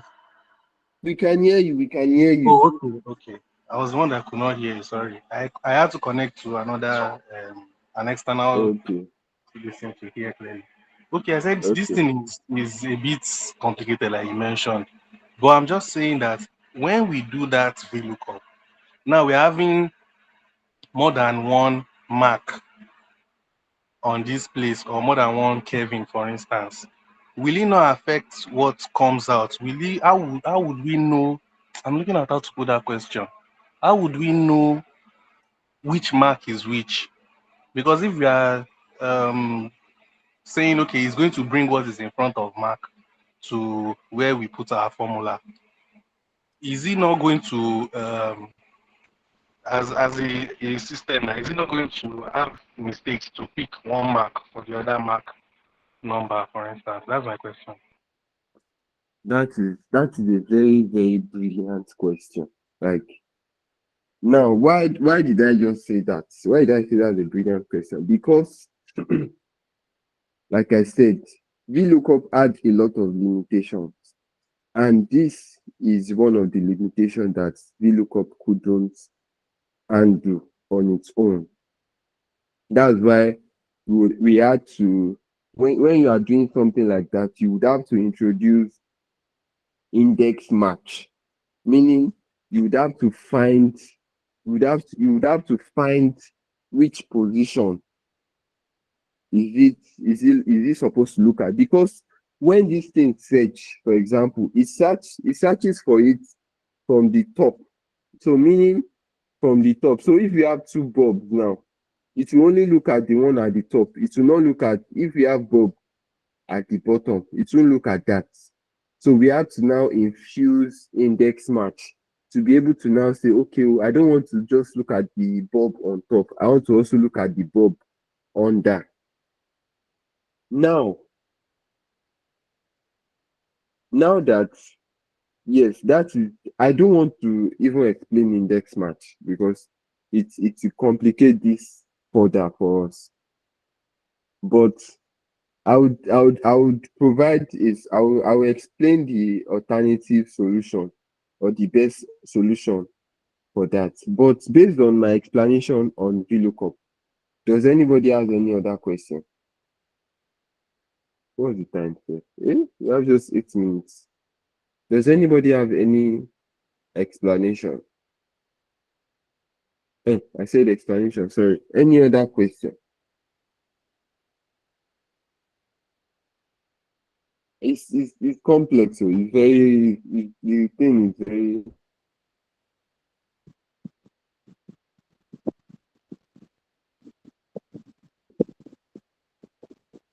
I only got it when I started, when I was four. That was when I see any question. Hello, sir. So this is Hello. Sam, and thank you for your time. All I just want to say is that this VLOOKUP, right? I don't know about any other Yes. person, but for me, trust me, I did not get it. But I will try to practice it this week and bring questions for you in next class. Please don't ignore my question because I know that next week Sunday you might be treating something else entirely, and you might want to leave this part alone. So that's why I'm saying this one ahead of time. Okay. All right. Those, Thank you. okay. Yeah. Hello, sir. Sorry, sir. To be sure of what you have explained regarding the VLOOKUP, I want to just tell you mine. Maybe I'm on the right this thing. For instance, I did some here. I got them, and what I think is that after I use my equals to, I typed VLOOKUP. Sorry, I'm with you, sir. I just want All to right. get the. Okay, I said I want, for instance, I want to look for a data in A5 in an horizontal, in a vertical table, meaning from the column down to the rows. I look at the A5 on the cell. I did my comma, and the formula says table array. I copied down to the A3, for instance. Maybe that's where I have my. I'm using that as an example, sir. To C3, to C5 rather, from A5 to C5 on the horizontal line, and it says I should put my column index number, which you call the column number, the column up there where we have our ABC. I click 3 for the C, and the range lookup, it brings approximate match, exact match. I clicked false like you did, and I click enter, and it returned the same thing that is on that cell. So I just want to be sure of what you explained by get Okay. it. You can send me a screenshot on Slack.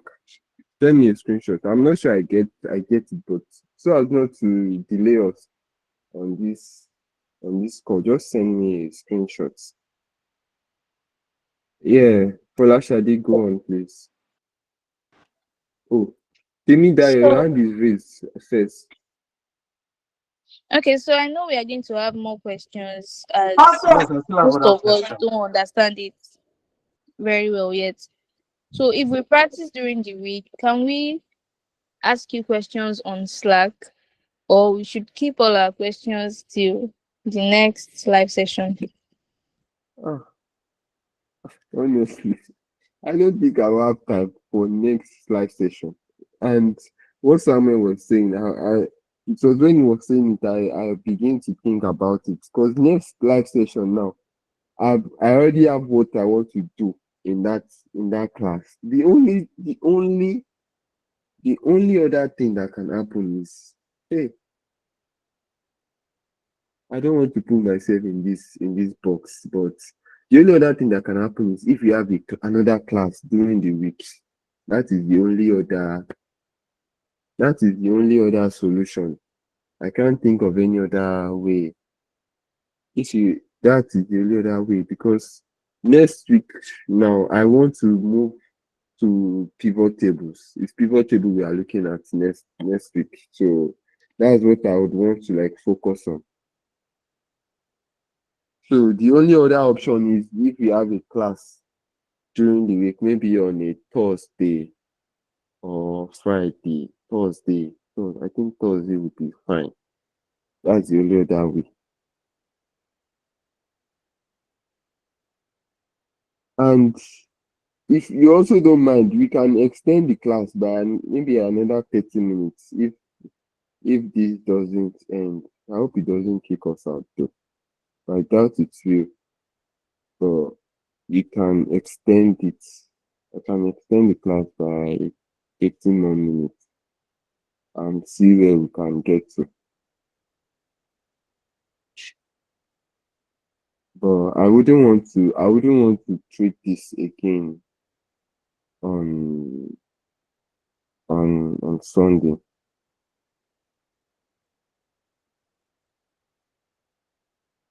Do we all agree? Yes. Alright. Please, what So are you please, agreeing to? please ask them more. I'm asking you guys, so you guys should decide. Okay. I sorry.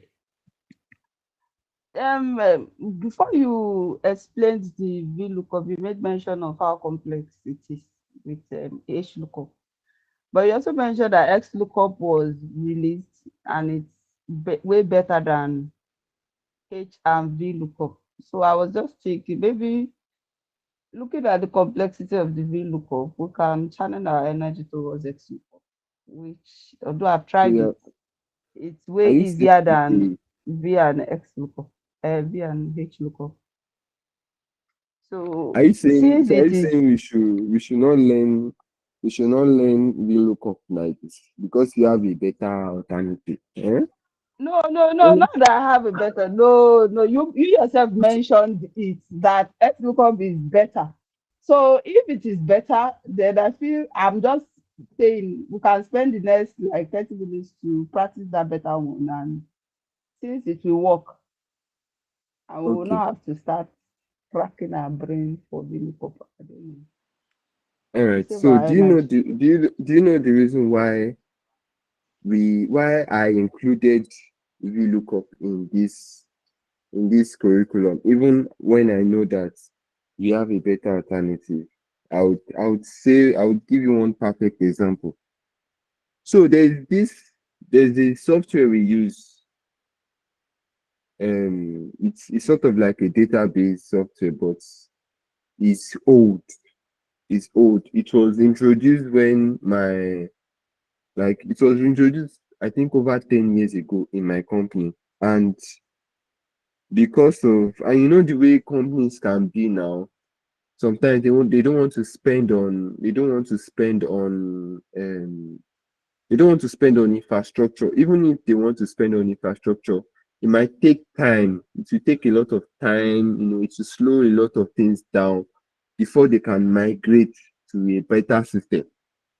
Now, what I mean is that this this software we are using, it doesn't you can't use XLOOKUP on it.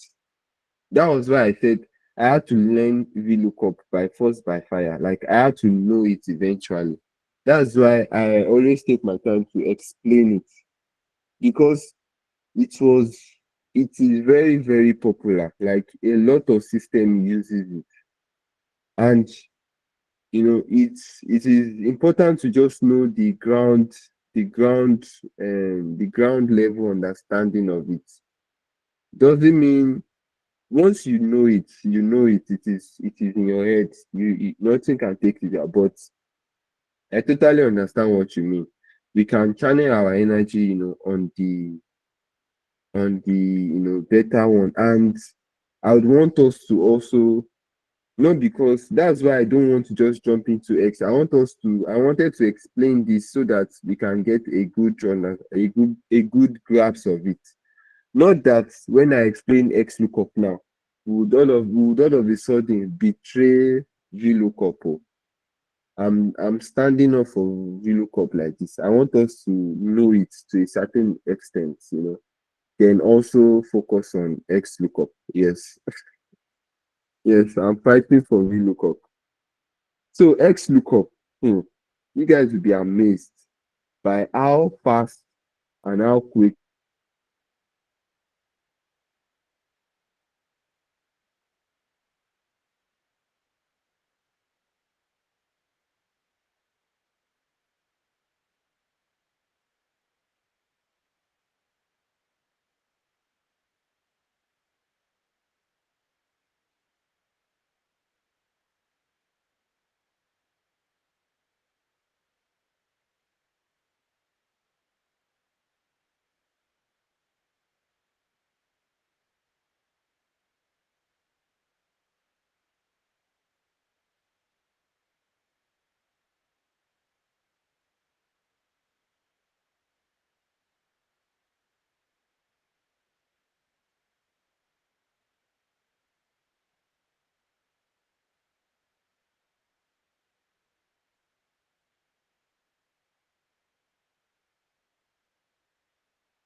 Yes, I hope you all see. I hope nobody left because I took just 1 minute break. I'm seeing them. We are just eating on this call. All of a sudden, we've dropped. Eh? Ah, where are the rest? I will not explain. Oh. I will not explain after. Oh.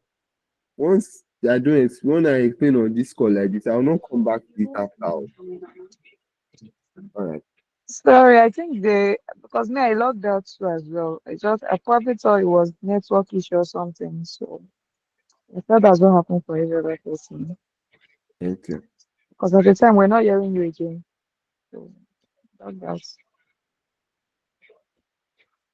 All right. So let me share my screen again.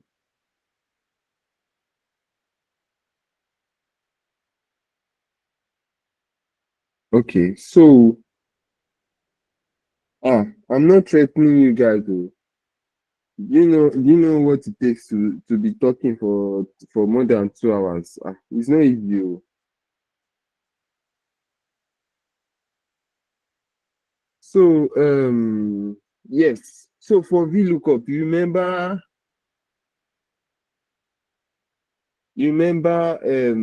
how we were counting columns now because we want to see what the progress of Bob was.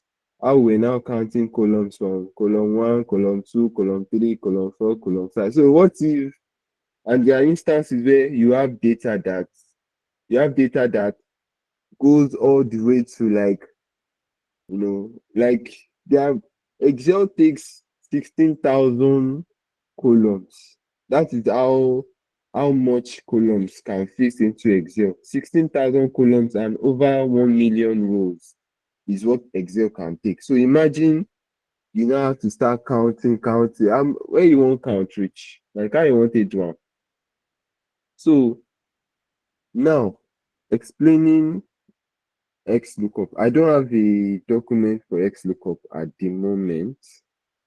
I don't think so. I don't have, so I'll just use my mouth to explain. So let me say equals to XLOOKUP.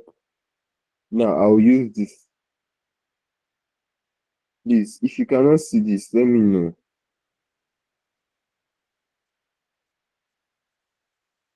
XLOOKUP.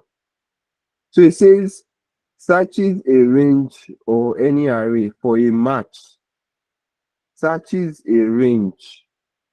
Searches a range. Remember what I said range is.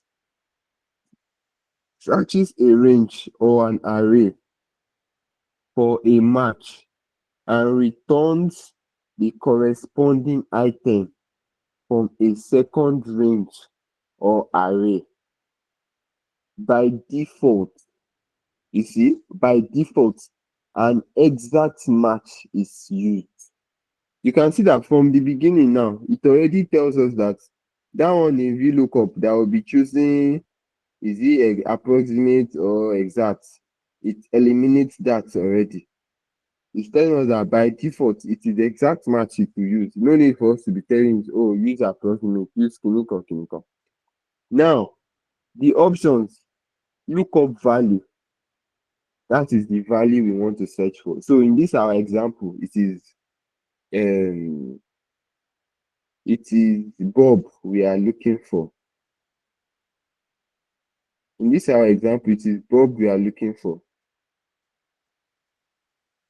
All right, it is Bob we are looking for. Then which array? Look up array. It's okay. Which column is that Bob? Where which column is Bob located? Then the next thing, return array. So in this our example, we want to look at the progress, Bob's progress. Bob's progress. So all of a sudden, we know that this is where the progress is. So that is where we'll be focusing our strength, our search.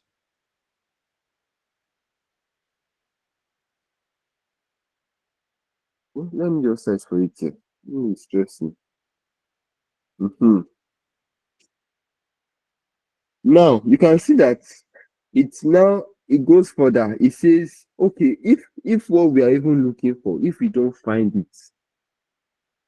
it, it also gives us that option of letting us know that, okay, if we don't find it, or this is what this is what you should display. Now, match mode.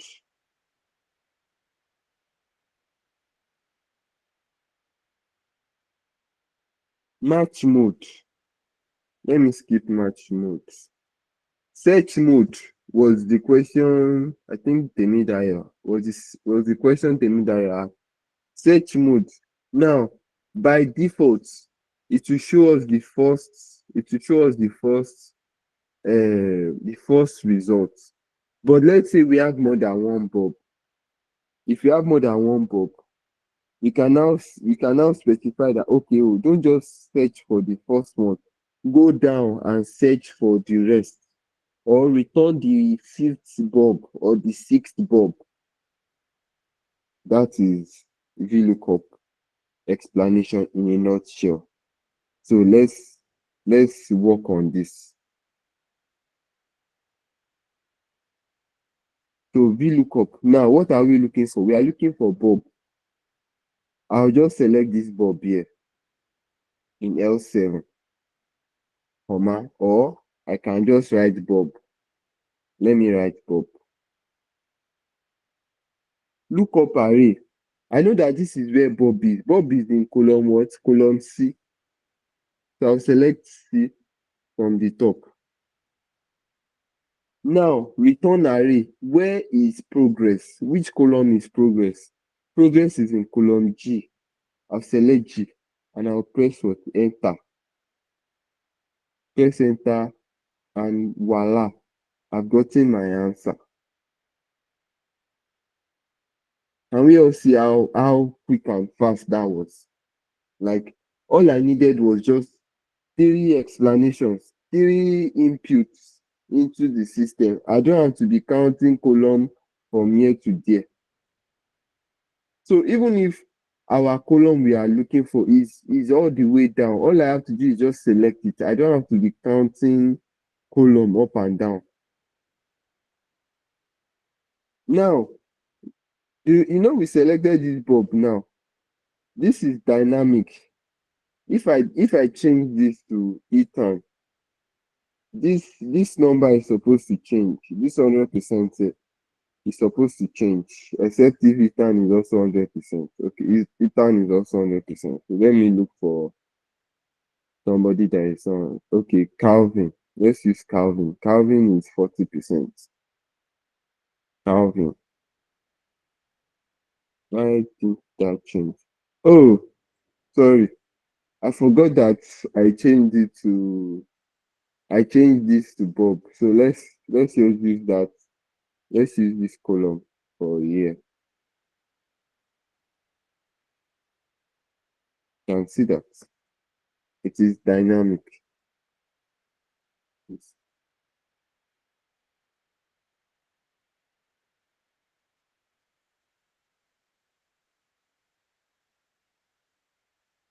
Any question? Does anyone have any question?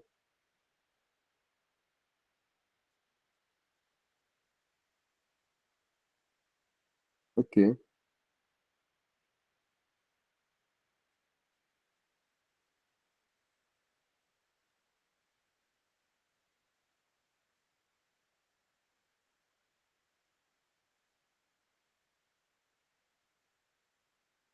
We can hear you.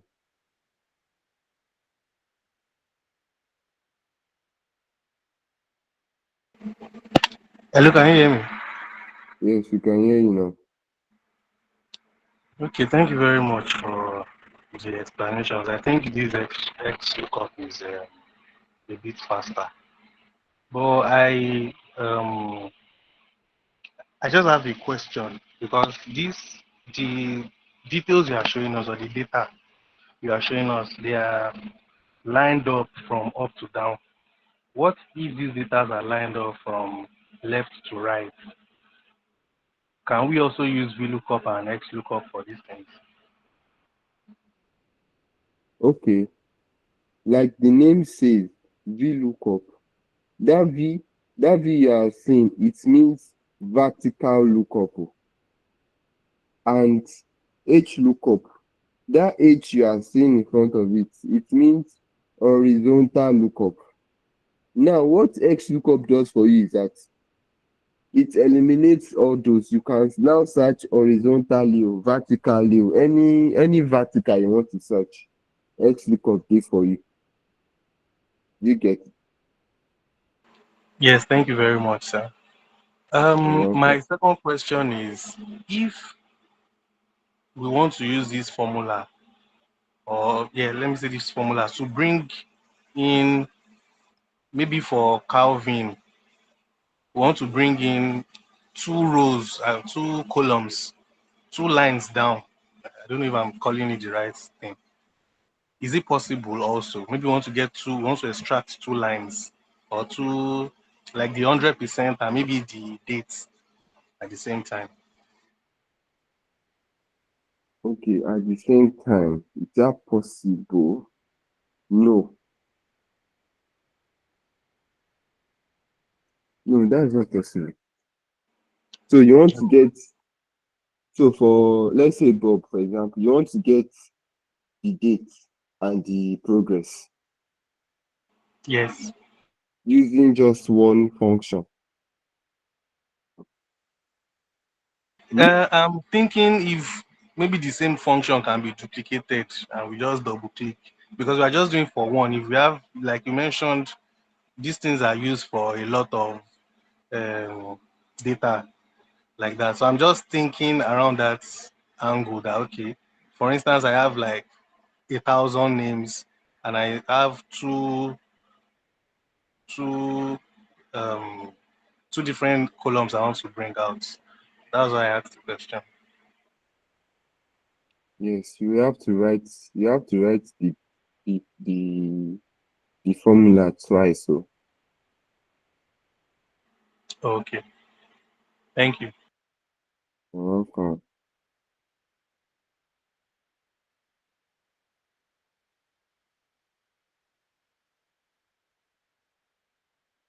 Any other question?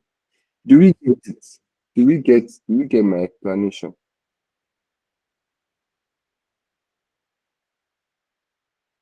Ayomide, did you get it? Yes, sir. I get you, sir. All right. Oh yeah, Vivian or Vivian.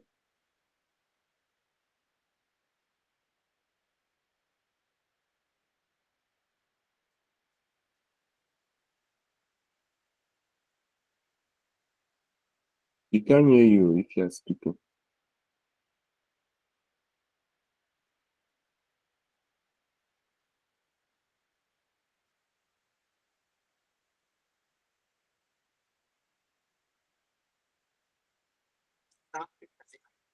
Can you hear me now? Good evening. Yes, we can hear you. All right. So my question is, the X and the VLOOKUP, is it mainly for performance analysis, or there are other uses? Have other uses?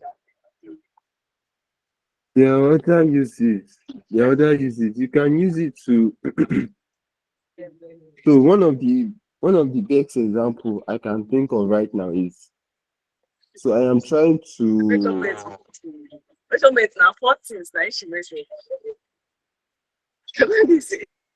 Yeah, I've muted you. We are talking about measurements.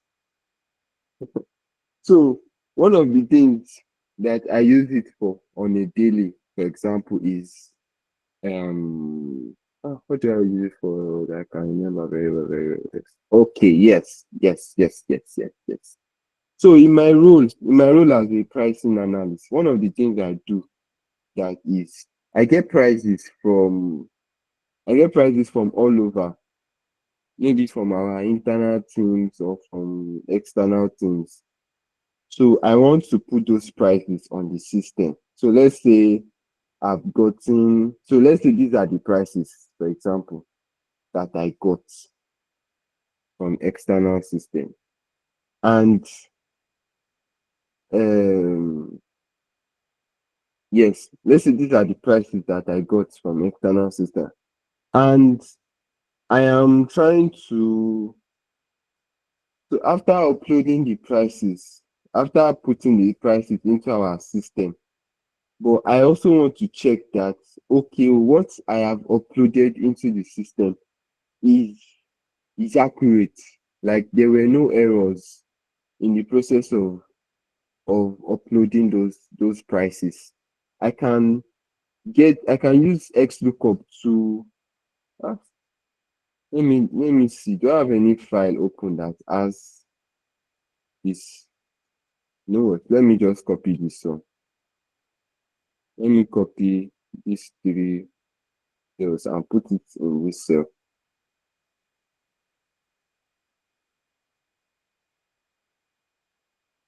Hmm.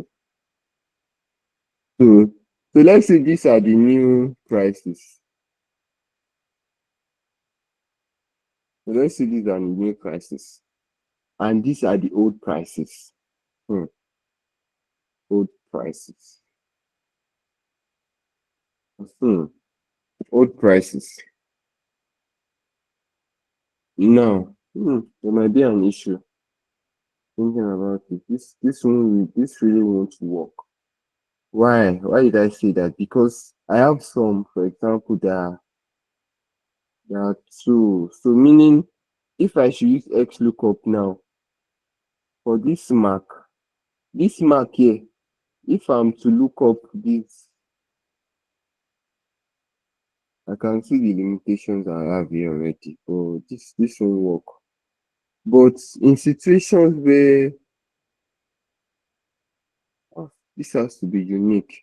The reason why that can work for me is because I'm uploading items and we use item code. So those item codes are unique. You can't have an item can't have two codes. So I can't have duplicates. It's not possible for me to have duplicates. So how do I do this now? Okay. I'll just for example's sake, I'll just show us. So I'll say equals to X lookup. So I want to confirm it should be C2. Let me just change this to C2. This example won't really go like that. C2 assign, and I want to look at age required, and I say enter. These things are number, they are not percentage because number job.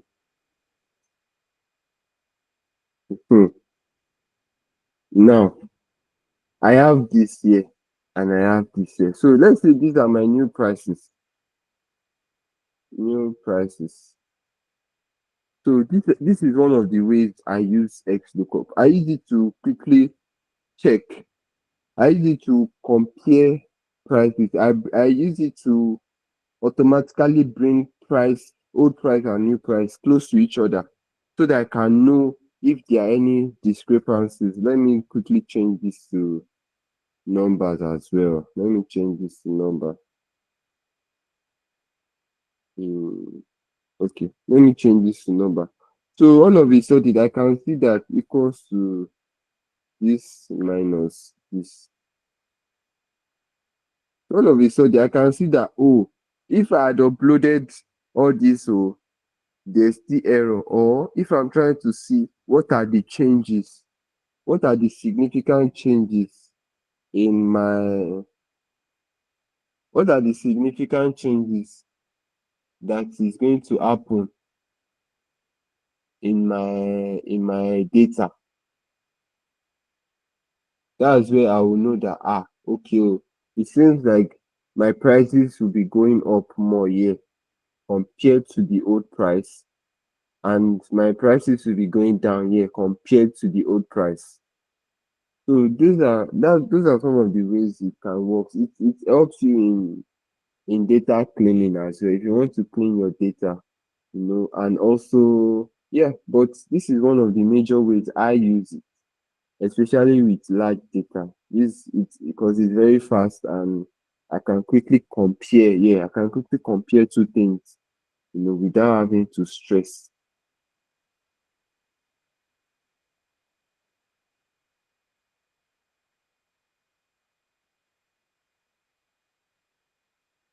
Any other person with any other question?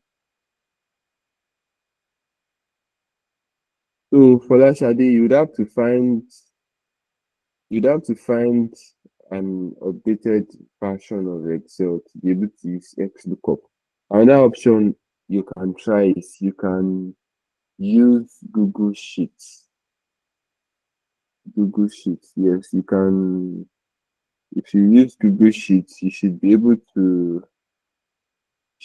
use. Let me see if I have any data here. Let me see. I don't have any data. Five list.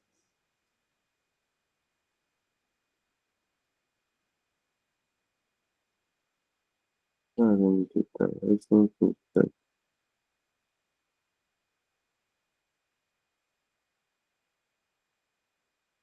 Let me just open a blank sheet. So XLOOKUP allows you to, and that one you don't have to install it on your system. It allows you to use, sorry, Google Sheet allows you to use XLOOKUP without. It's just that Excel is more powerful than Google Sheets. There's no way you can even look at it. It is more powerful than it. So, but for the case of practice and all, you can use Google Sheets for the time being till you get your Excel sorted out. Okay, sir, I'll try it. Thank you, sir. You're welcome.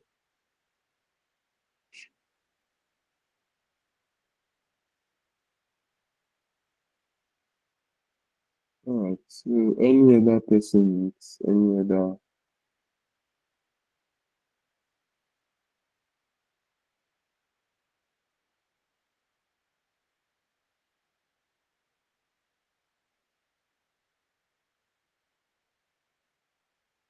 there are some people that I'm waiting for them in front.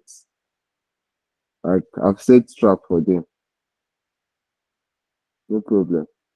All the people that will come to my DM and be stressing me, but they won't come to the call. I've noted down their names. Nobody should beg for them. Because now that we are putting in the time, they are nowhere. We can't find them. So please, somebody should help me. If you're on this call right now, somebody should collate all the emails so that I can I can have you can be dropping them in the chat box. Then somebody will collate it all and send to me. Oyalekan.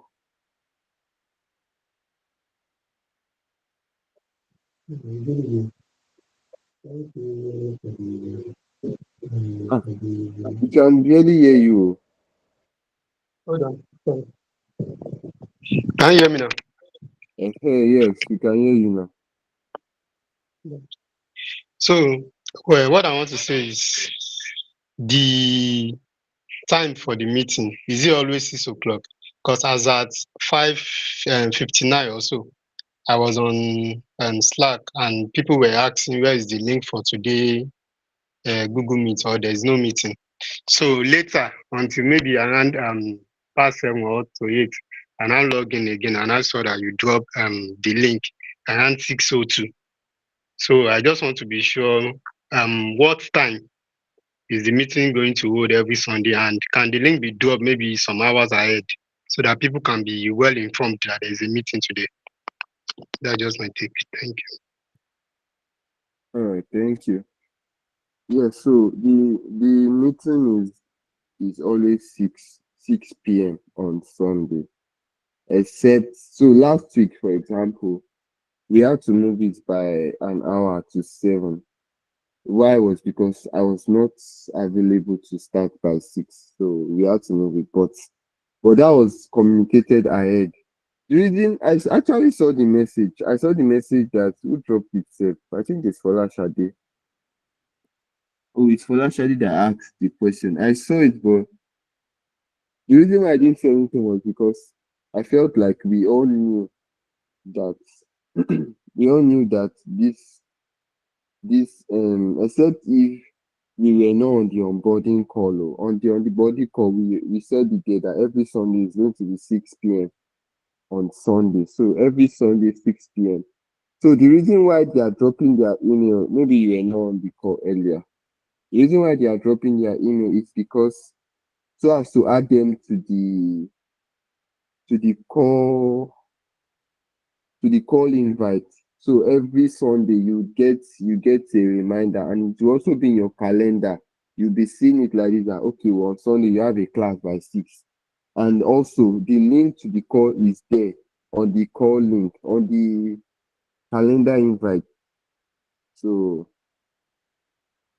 that is that is yeah, that's that. That's that. But every Sunday, 6 p.m. We are still on this, as long as this cohort is still on, be sure that 6 p.m. on Sunday we are here. Except for December 7th, though. I think we should be done by then. December 7th, Sunday 6 p.m. I might not be available, but we would all know by then.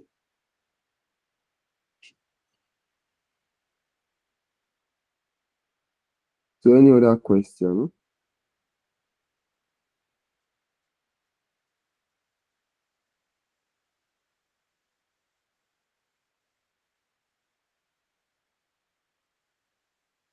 So who is going to collect these emails for us now? Who's going to keep put them together? So, okay, I think Sam is on the call. I think he's our assistant course rep. Oh, he's not here. Samuel.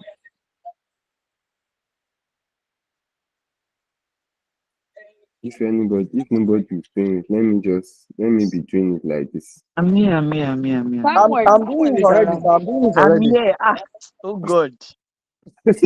Someone said it's there. If we should not. All right, somebody is already doing it. So I don't want to hear that I didn't get people that didn't drop their All email. of you They were send it not. to my DM on Slack. Don't tell any other person.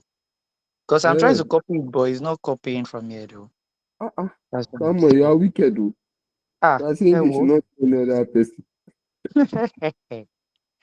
I've already Hey, counted them safe. wow.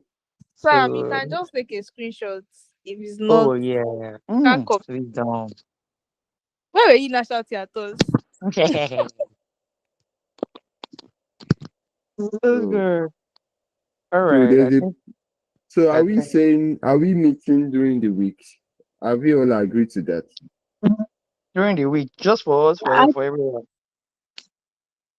I thought we already finished the class, so we already did X lookup, or we still want to do V lookup. See why I was fighting for VLOOKUP. Hey, Jesus. See life. See as they just fly that guy. Oh, wow. Please, we are still Uh, interested in the lookup. So I Uh, think we should do extra 30 minutes on Sunday. If we still have questions on VLOOKUP. I believe we are going to do our personal research and practice. But if we still have I'm sorry for Shadi. I can't do extra 13 minutes on Sunday. I am tired. but we I am have tired. already done extra 30 minutes today. See, Oh wow. I think I've overdone myself then because I decided we should do extra 30 minutes today. I because have an I ans- feel like not everybody will be available on Thursday. Me, I don't mind Thursday, but just to I consider have every other I person. have an assessment at work tomorrow and I've not even prepared for that assessment. So this is already to 9. I can't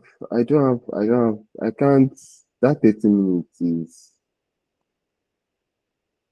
Anybody that joins the call on Thursday, fine. If they don't join, no wahala. So I'm not Why at this don't we make point. it on Friday instead of Thursday? That Thursday, I have time off. I have time off work. That's why I decided because I know I'll be more settled on Thursday. I can't say about any other day, but I'm starting on Thursday. What time on Thursday? Time maybe 7. Ha. What happened? It's too late. No, I it's not convenient for me. That's why I said so. But if Okay, every other okay, okay. person is okay, fine. Or we can be like Opeyemi and just fly VLOOKUP Sir?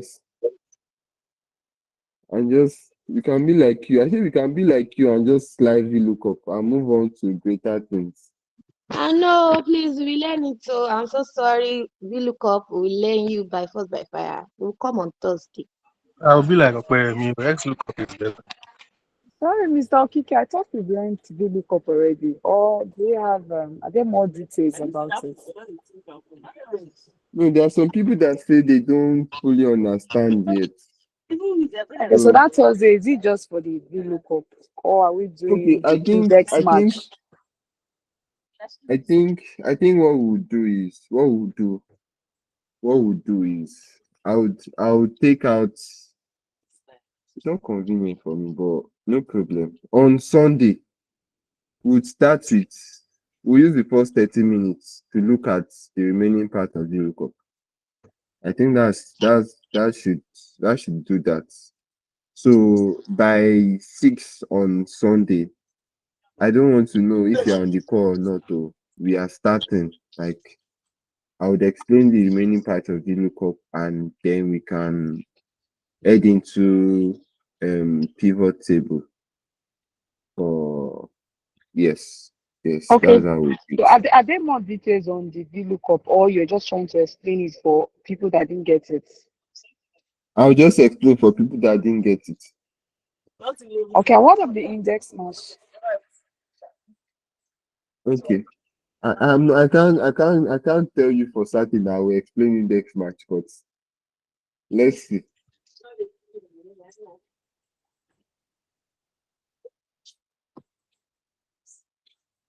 Are you with me? Yes, yes. Alright. Okay, so yeah, please, if you can get more people to send their emails, please let them send though. Don't just I know they are supposed to be on this call, oh, but I have small mercy sometimes. I always have mercy at times. So let's have have pity on them. Okay. Let's have pity on them. All right. So, but the index match is it not compulsory? Like, is the knowledge not relevant? In the context of we focusing on X lookup, no. What we need index Okay. match for has been like a part of it has been fixed in X lookup. Okay. So like I explained earlier, one of the things that index match does for us is so let's say for example we have mark here. We have mark in row 13 and we also have mark in row 14. Now, when we use VLOOKUP to search, let's quickly do that. When we use VLOOKUP to search, equals to VLOOKUP, and we say mark MARK. Now you can see that we have two mark here, but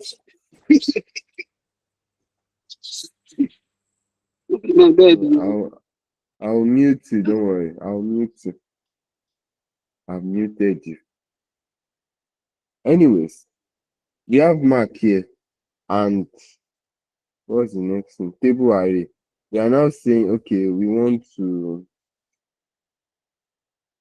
check the progress of mark. Index number is 5 and we want exact match. Now it gives us 0.78. 0.78 meaning this is what we got. It is this first mark. But what about the second mark? Like how do we get the mark for second mark? Like how do we get the score for the second mark? That is where index matches comes in. We now use it as a nested formula. We use it as a nested formula inside VLOOKUP. But if we had used XLOOKUP and we say, okay, we are looking for mark, MARK, and we say, okay, this is the column that mark is, and this is the progress. Oh, sorry, I'm supposed to put comma, progress. Now, if not found, say 0. Search mode. Now, see this house, we're saying that search first to last, search last to first. So in this case, you can see that we only have 2 mark, right? I think so, yes. We have 2 mark here.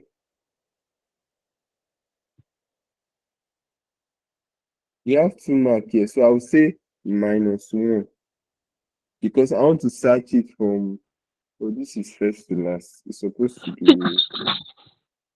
last to first.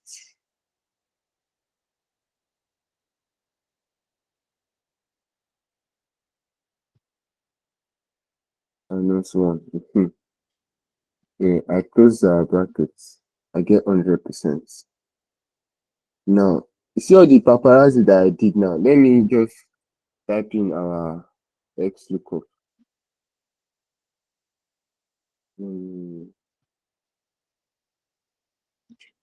Let me remove all this.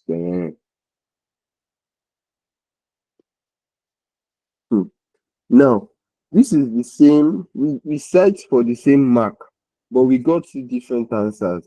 We got 78 there, which belongs to this first mark.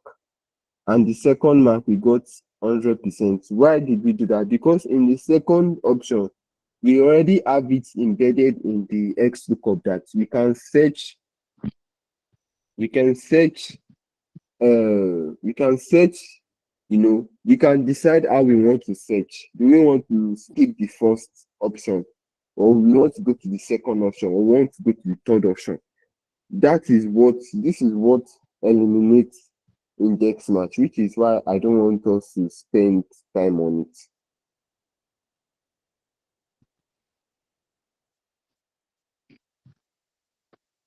I think what I'll just do, I'll give us a classwork to do or an assignment to do. I'll send it to us tomorrow. I think we should all have access to Google Classroom. So we'll submit on Google Classroom. I'll speak to Adeyemi on that. I know we have Google Classroom, so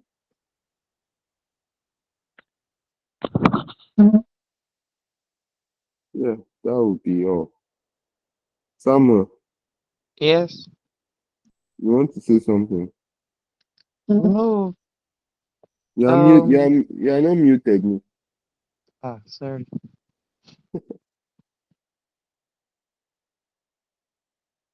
Any other person with anything they want to share?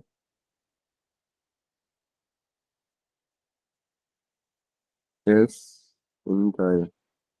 Okay, this look up this thing instead of cramming these formulas, is there no other way? Because Cram, this thing, don't cram. How many formula you want cram? You see all the formula in Excel? See all the formulas in Excel. We have over 400 formulas in Excel. See, you want to cram all these things? No, don't cram it. The best thing to do is to just. That's why I said this is your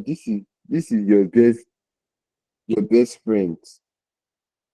Like once you know, to be honest, I don't think I use more than, I don't know more than, I don't know I don't even know anything in financial. I don't think I use anything in financial. I don't even know what, if I'm to begin, like what am I supposed to be doing with all this? I don't know. But when you are faced with with an issue, you look at it that, okay, is the formula in Excel? How can you replicate it? Or if they are in Excel and you don't understand, you can start from here. You can start by reading this and just getting a feel of it and knowing what it is about. So don't cram. And Excel also gives you the, like, all this drop down you are seeing down here is also a guide for you.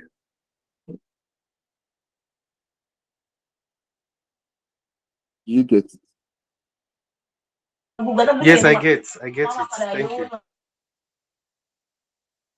All right.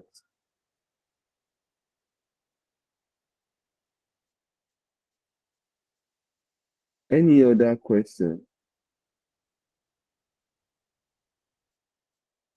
I think we've had a very, initially when we started, I'll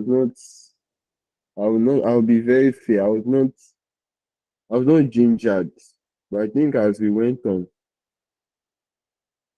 it went well. Even though the number of people I have on this call is not what I want. But I'm glad you guys follow me. At least the people on this call, you guys are following me. That's the most important thing. And for those people, I've already said nobody should come and beg me, because I will not even hear. I will not hear. We are supposed to have over 100 people on this call. We already have 10, less than 20%. Beautiful. Or is it because Dive Africa is free? That's why they feel like, oh, I can come back next time, Jare. Let me tell you for free, Dive Africa will not be free forever. Even if Christopher wants to make it free forever, me, I'll tell him that I will not agree. It should not be free forever. Ha, Yeah. Jesus. All right, we've spent enough time here. Let me go and prepare for. Okay, we have 17 emails. Okay, 17 emails. We are supposed to have more than that. Right? We are how many here? Let me stop sharing. Okay, 17. Okay, yeah. Okay, it's confirmed. It's confirmed. It was me making it 18. All right. Please make sure your emails are correct, though. No, I didn't say presentation. No, assessment. I have assessment. I have assessment at work tomorrow. Thank you. Thank you very much. Yeah, thank you guys. Thank you guys. So I'll see us next week. Thank you, sir.